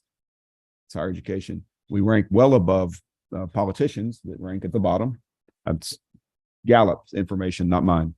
But it's really about public trust. But there is this onslaught of conversations around the value of a higher education. We see it come out in a number of ways, and there's even a group that's pushing some of the larger corporations to quit using the college degree as a barrier to enroll into employment. It's a narrative to me that's very troubling. This year's report found only 36% of Americans reported a great deal or quite a lot of confidence in higher education. That's down from 48% as recently as 2018. Now, this is in contrast to the data. I mean, higher education incontestably correlates to increased employment and more meaningful civic engagement of individuals and improved economic vitality for our communities. So we introduced to you our system's core competencies in 2022, and under the guidance of Dr. Kim Long from the University of New Orleans, our institutions have been embedding the core competencies into classwork, into messaging, and in other ways. Dr. Mark Arendt is here from the University of Louisiana at Monroe. They have been a leader in progressing through the implementation of the core competencies. I'd like to invite Mark to the table to just share a few observations.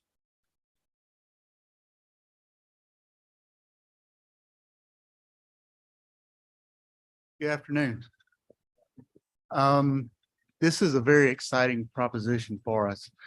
If you look at data from a number of sectors, our employers have been telling us that they need people with power skills, to be able to communicate, to be able to solve problems, to be able to work within groups. These are characteristics that should be developed across all curricula. So when the opportunity for competencies came out, we got a chance to revisit our foundation. If you look at certain sectors of our educational aspects, such as STEM education, there's been a huge push to increase the number of STEM degrees. Less than 30% of all STEM jobs are held by STEM majors. So it is not, we need to prepare more STEM majors to take STEM jobs. We need to prepare our college graduates for the jobs that are available to them. Our president has richly embraced our region, and he constantly pushes forward our two-word mission of changing lives. And that's what we're about. So the competencies that we've looked at ULM are going to be uniquely embedded throughout our processes, throughout our curricular experiences, so that our students not only develop as scholars, but develop as citizens and people. One area that's already started this year is our honors program. It has begun the Flight Initiative, forging leadership, inspiring growth, harnessing talent, tapping into our Warhawk mascot. They're going to provide a point system for students that will be measured and monitored based on the core competencies. They will be given badges as they collect those. So they will have to engage in all the competencies. And by the time they finish the program, in order to receive the honors designation, they have to demonstrate mastery. Another area that we're working on now is reimagining our freshman year. Our freshman year, we have students coming in from a variety of circumstances. The ACT scores, the high school GPAs range all over. Our key component, though, is to make sure that they develop, again, not only as scholars, but as the people that will become our next generation of leadership. So we're hoping to begin merging advising and mentorship together so that our students now see the connection between career and college. All of these will be following the competency guidelines. We hope to rearrange our gen ed curriculum to make sure our students get a foundation there. But we want to emphasize that the general education curriculum is not the core competencies, it's the start. Those must be experienced throughout our disciplines. So every discipline on campus will need to be able to measure those appropriately. Every student that we come through, hopefully will have at least 3 mentors that will be looking out for them and making certain that they get not only experience, but competency, and become conversational in all areas. So these are some of the areas we're working on right now.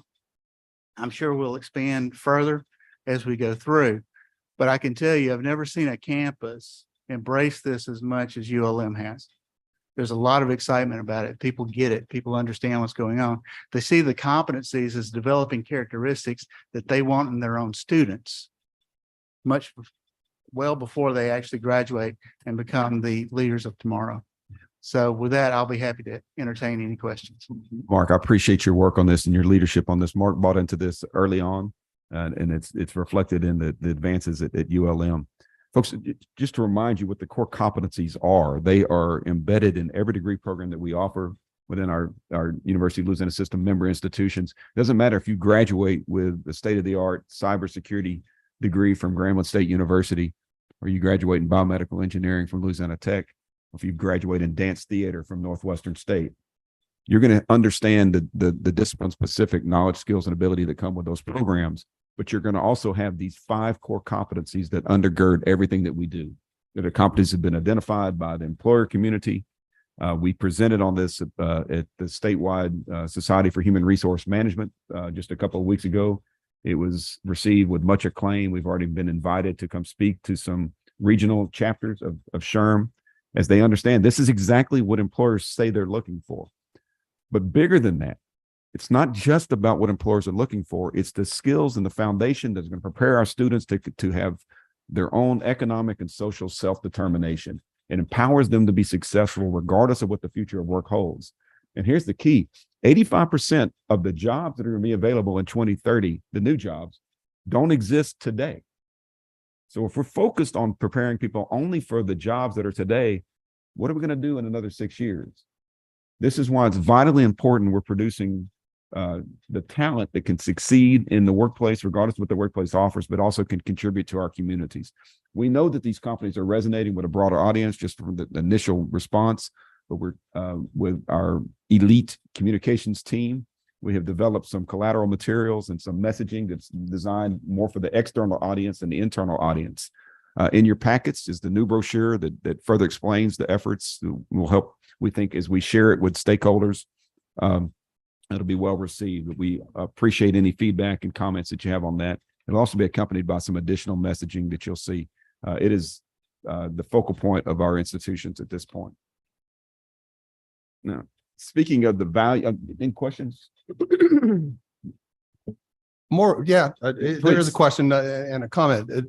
Certainly the notion of core competencies and impact on the holistic nature of the learner is something that is being elevated in a lot of places, oftentimes in concert with the notion of value of post-secondary education. And I'm trying to look up the exact name of the endeavor nationally, the Civic Learning and Democracy Engagement Coalition. Are we involved in that at all as a system? And the leader of that effort actually was the keynote address at our system conference at Natchitoches in 2020. And we have been we're not a formal signatory to that, but certainly it's a complementary effort and it's something I think we should explore.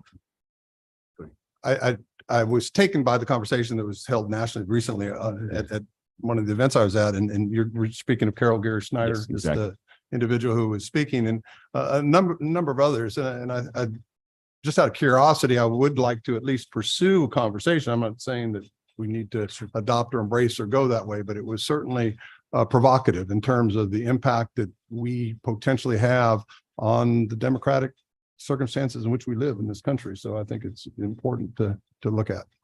Absolutely essential. Mark, thank you again. Thank you. Now, speaking of the value of a college degree, Louisiana has, as you know, more than 653,000 adults that started college, but they didn't finish. And Compete LA is our system initiative designed to re-engage those students in the system and return to school. Time and time again, our coaches have met with students ready to return, but it's the financial barriers that stand in the way of return to college.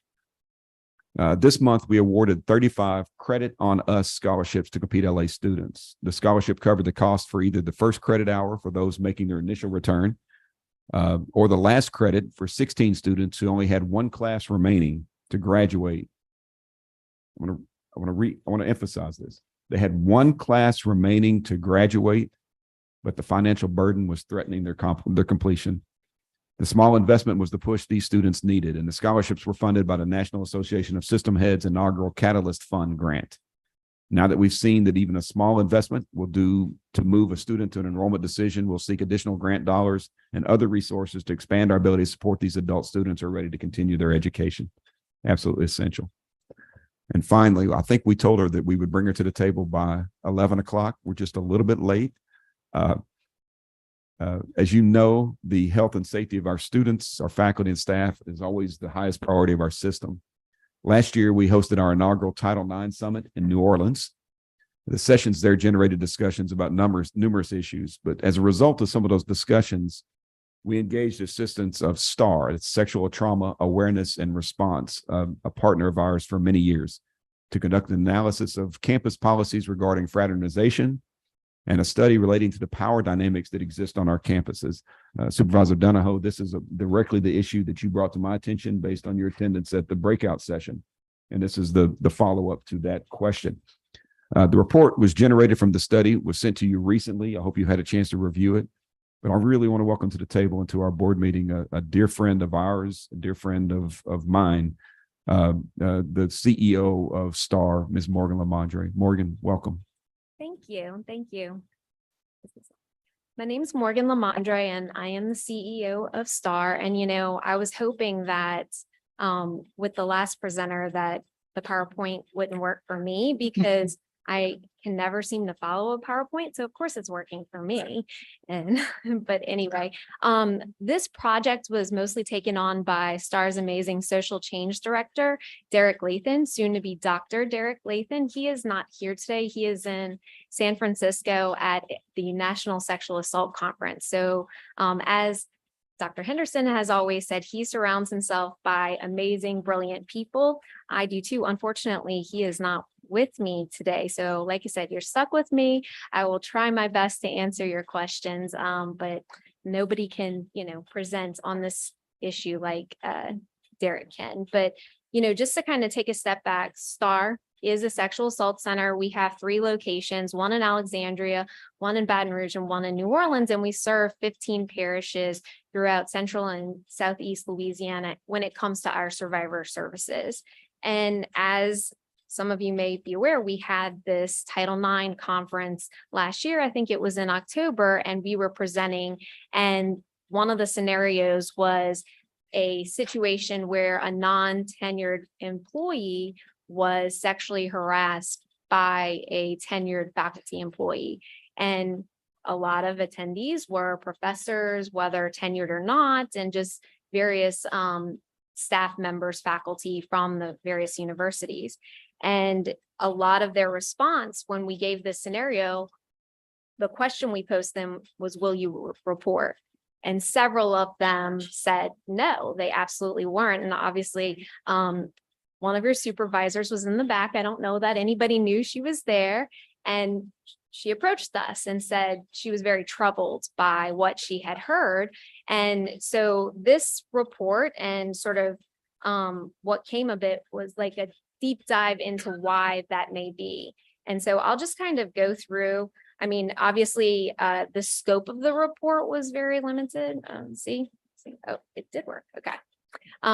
But we also wanted to get an idea about employees and whether or not they would feel comfortable reporting power-based violence, whether they experienced it or witnessed it. And then just doing a deep dive into fraternization policies, because when we went through all of the individual universities in the system, there was various policies, used different terminology, and we sort of went in and did a deep dive. And soon to be Dr. Lathan did data collection from a series of questionnaires, you know, just very linear data collection. But then as a follow-up, he did some reflection groups. And one of the things that stood out to me, he was very excited about the response rate.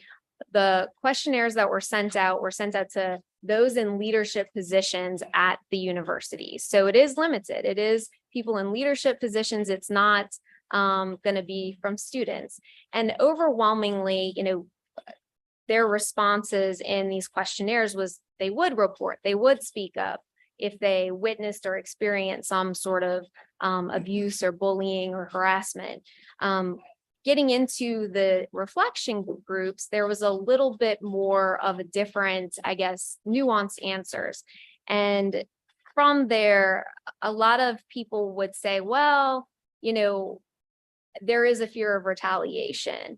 And what they were describing may not be what is legal retaliation, because legal, it would be very clearly, okay, you're penalized by your job or something like that. But what they were describing is a lot of bullying and that sort of retaliation of being excluded. And overwhelmingly from the reflection groups, there was a sense of, oh, all of our campuses have a family feel to it. And people constantly said, we go above and beyond for students. But when it came to employees, people didn't feel like that. See, I'm not following the presentation. Let me try to find my slide that I'm supposed to be on.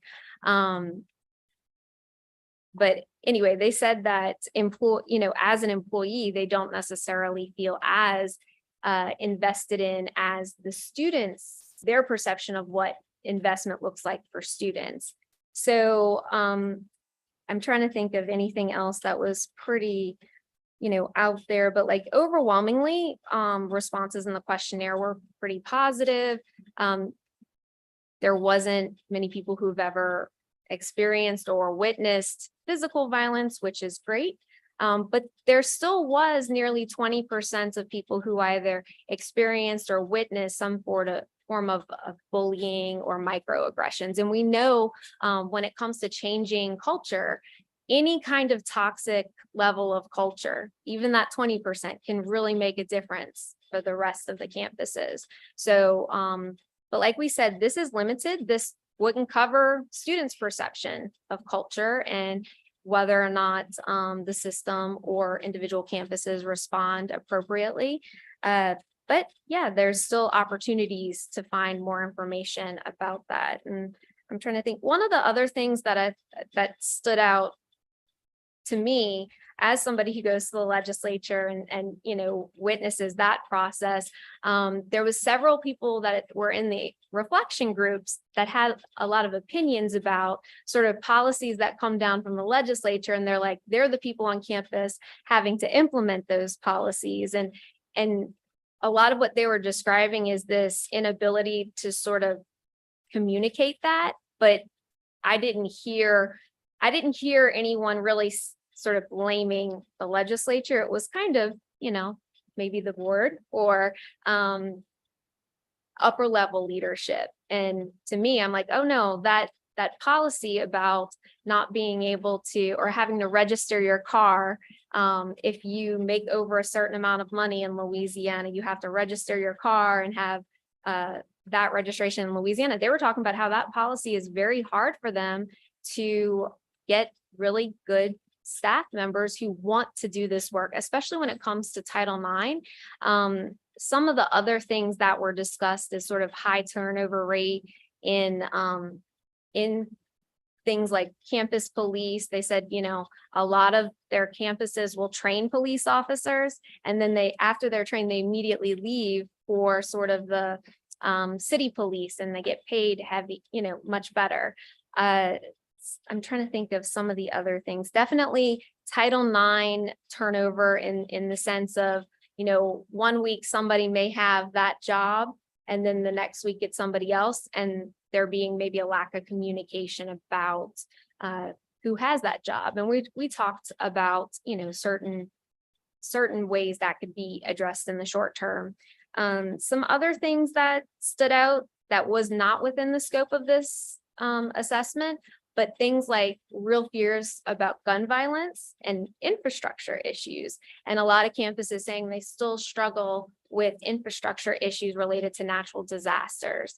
And then, like I said, the gun violence issues and not knowing how to respond. But I did not follow the PowerPoint because I am not good at that. And, I hope Derek is not watching this live stream because he's going to be disappointed in me, but he did this beautiful PowerPoint, all of his charts. The report is much longer. Hopefully you all have received a copy. But yes, I'm happy to answer any questions you may have.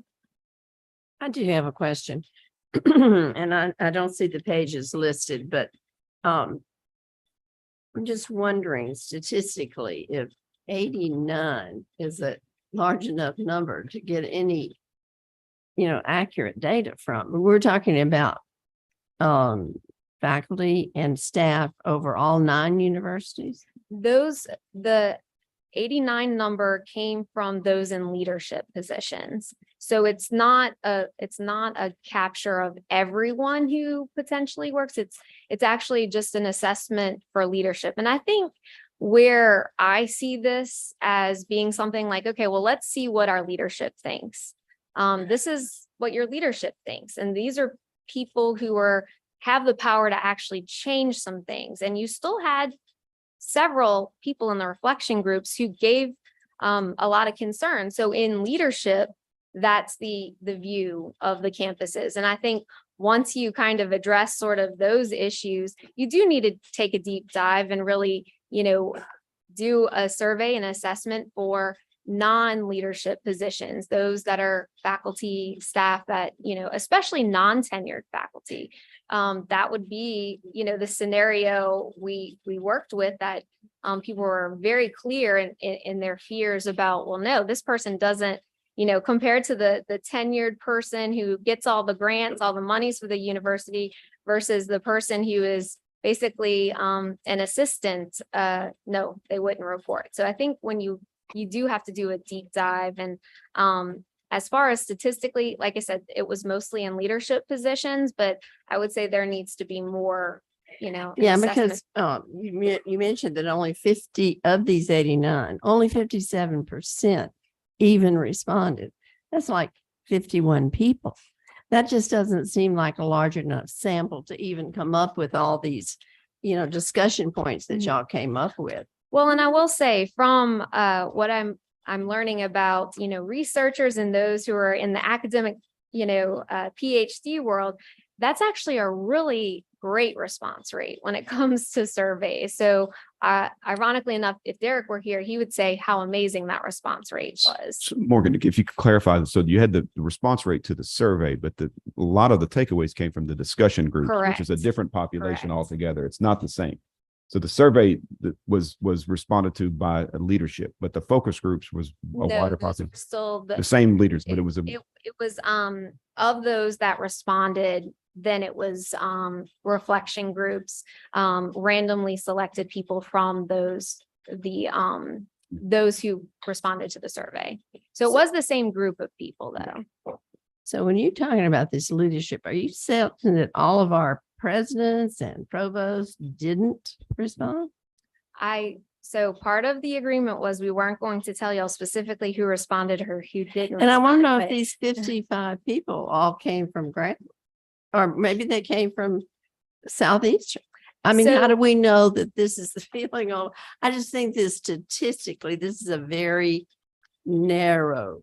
We do have the percentages of those that participated in the survey. Now, I couldn't tell you the percentage of the people whose information we were originally given, but if you actually, I don't know if you have a copy of the full assessment in front of you, but on page 10 of the assessment, you can see the percentages of university participation. So it looks like, Southeastern actually had the most participation at 15.1. Northwestern, Nichols, University of New Orleans had 13.2% participation. UL Monroe, Tech both had 11.3. Then McNeese was 9.4, Grambling 7.5, and ULL was 5.7. And so one of the key things, this is not the panacea. This is one entry into the conversation for our universities. It started again with the Title IX Summit. Later this fall, we'll have our second annual Title IX Summit, where these conversation points will help shape the view of that summit. Eric, I'm not sure when the registrations are going to be out, but last year we had 200 attendees. And if they're like any of the other professional development summits we've had, you should see probably a 50% increase in participation. And that's when you get into the deeper conversations. This is one piece of the puzzle. There are multiple pieces of that, and we're committed to getting them all in place and taking definitive action. We're starting the second summit much further along the pathway towards targeted solutions because of this work and the work following up from last year. That summit's going to take place September 1st and 2nd at Southeastern Louisiana University. Their president had not been in place long enough to say no. So we will be in Hammond. Dr. Calais is working with various organizations, sure we can build on last year's success, and we'll provide some additional information to the board should you be interested in attending this year's summit. It was spectacular last year. It's going to be much better this year. And again, none of this would be as productive and as substantive without the partnership of organizations like STAR and Friendship of Morgan Lamondre. So Morgan, thank you very much for that. Madam Chair. Yeah, I just had a question. Well, not a question, really a comment, I guess. I understand that this particular survey was given to the leadership, but I think much more interesting would be those individuals who are not the leaders. Because it's like you're almost asking the people who don't get bullied, who don't get this problem, is there a problem? So to me, they wouldn't necessarily say there's a problem. To me, you'd get a much more rich or much more informative opinion from those persons who are not in leadership roles at the university. So I would hope that would be done too. We would be happy to do that for you all. I think I will say, I do support the idea of doing leadership first, and I'll tell you why. It's because leadership typically are the people who can change something, right? So by having the information, it's still not perfect, right? So by having the people in place and leadership to get buy-in first, and if they're still not coming out with 100%, yeah, this doesn't happen here, that's a good place to start. And that means those people on each of the campuses who participated in this, they also got to hear in the reflection groups what other people are saying, about. And so I think this makes sense to start at the leadership level because you get the buy-in.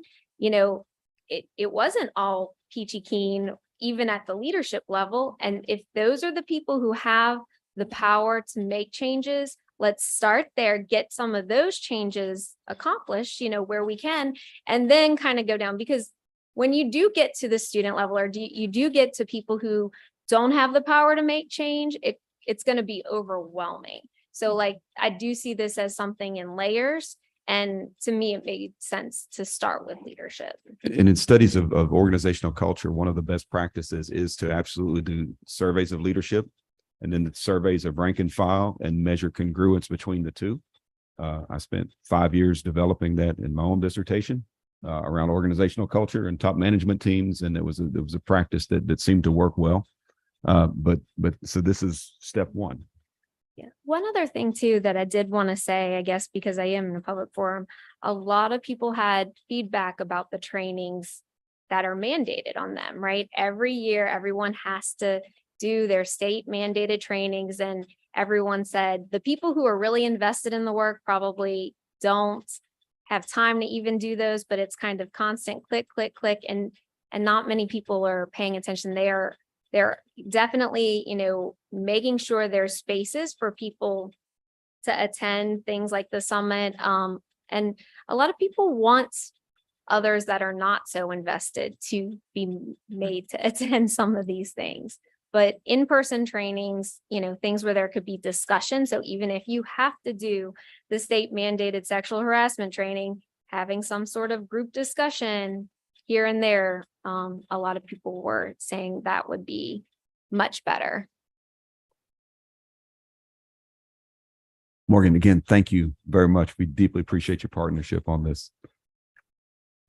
Remember, shifting gears to the UNO presidential search update.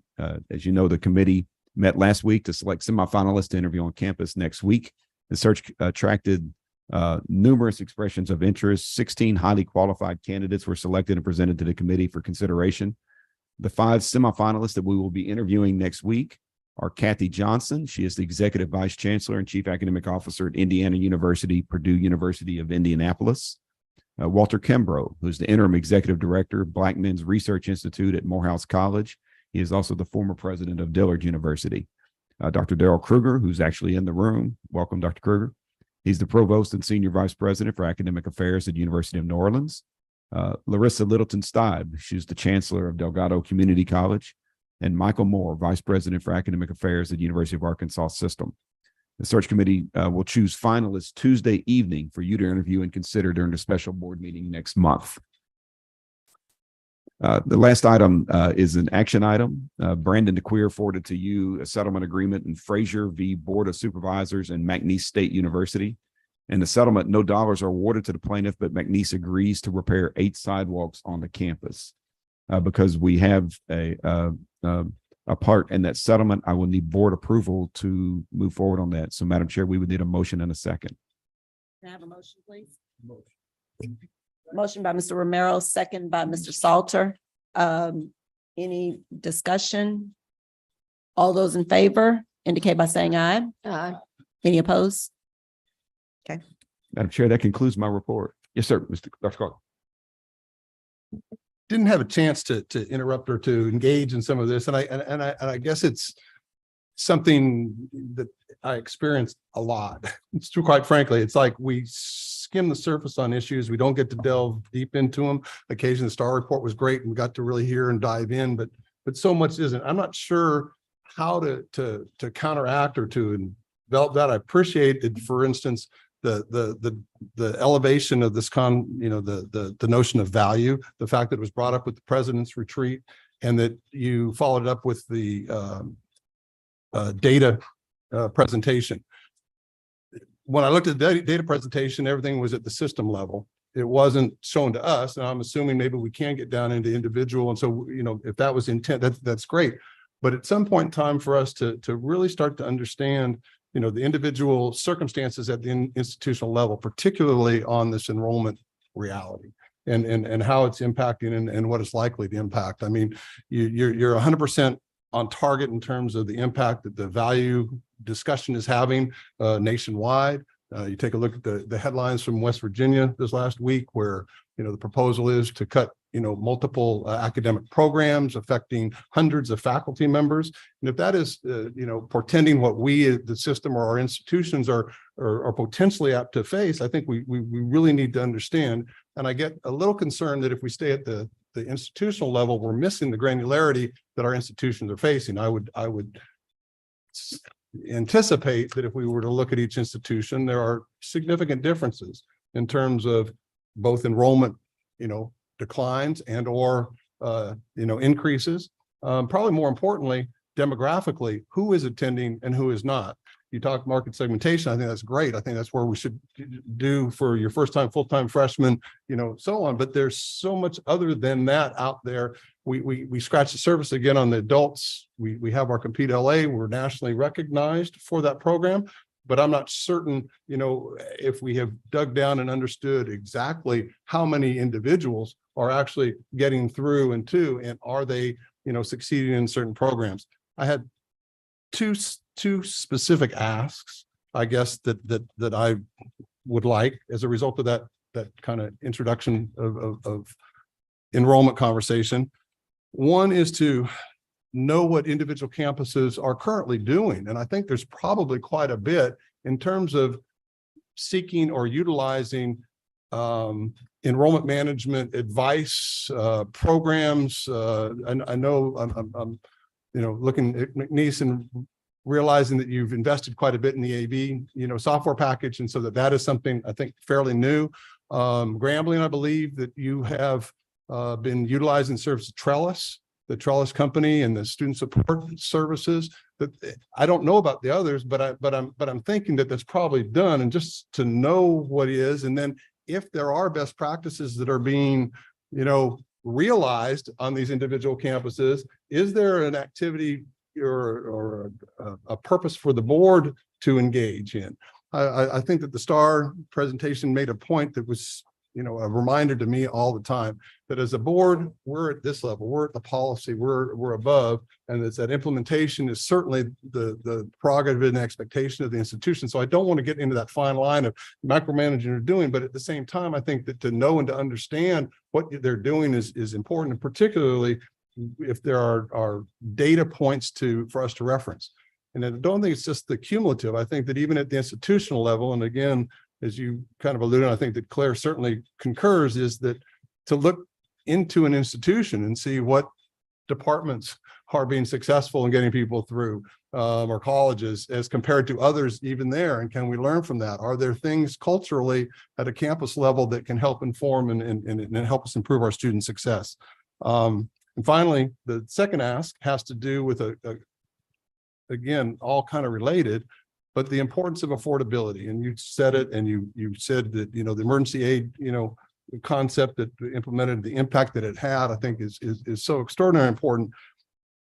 The only thing that we have at the board level right now that I know of is for our future, awards that we give. I have no clue, and I've expressed this, to you in terms of the impact.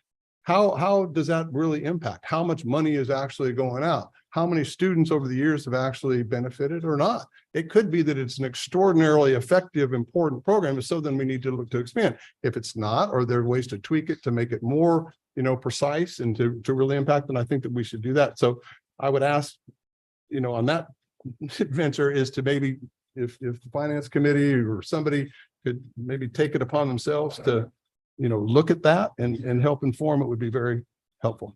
So if I could take the second one first, as we mentioned on our last phone call, that effort would be taken up by Ann McKisson, and we'll have a report for you in October. I think it's important to understand that scholarship program was designed at the time, mostly for board engagement, to get a board working collaboratively and more engaged. It was not designed necessarily for any of the issues that we think it possibly could be. And so when we get this report, you can see how well it's doing to address some of these concerns just by happenstance, and then have a conversation with the board about how do we modify that program so it's actually achieving some strategic intents that you're talking about. So that work is already underway and will be a conversation we'll have in October. Can I suggest it? And I didn't realize that Ann was going to be doing this report. That's great.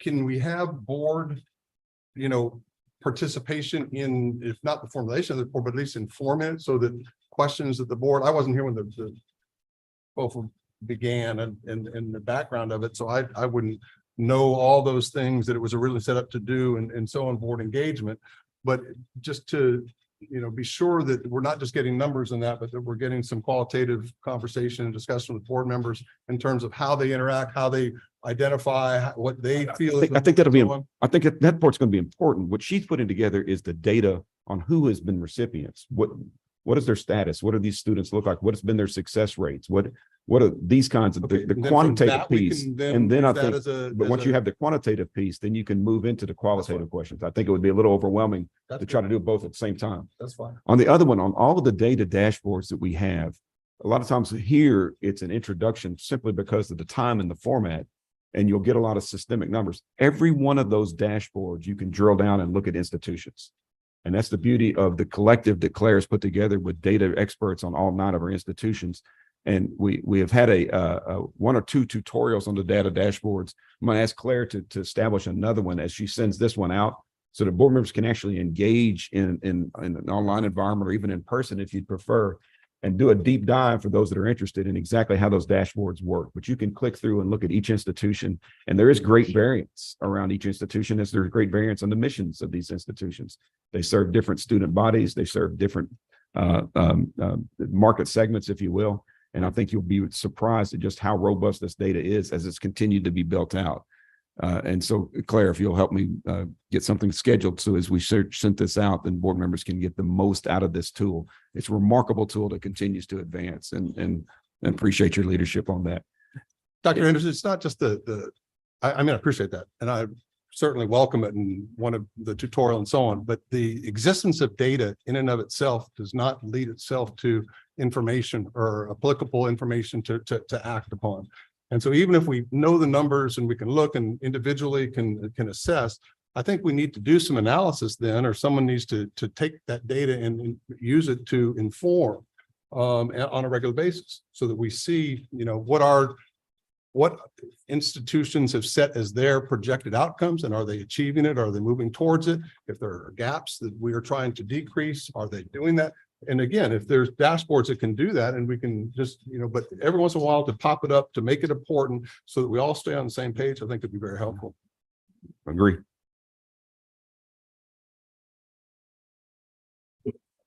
Good. Thank you.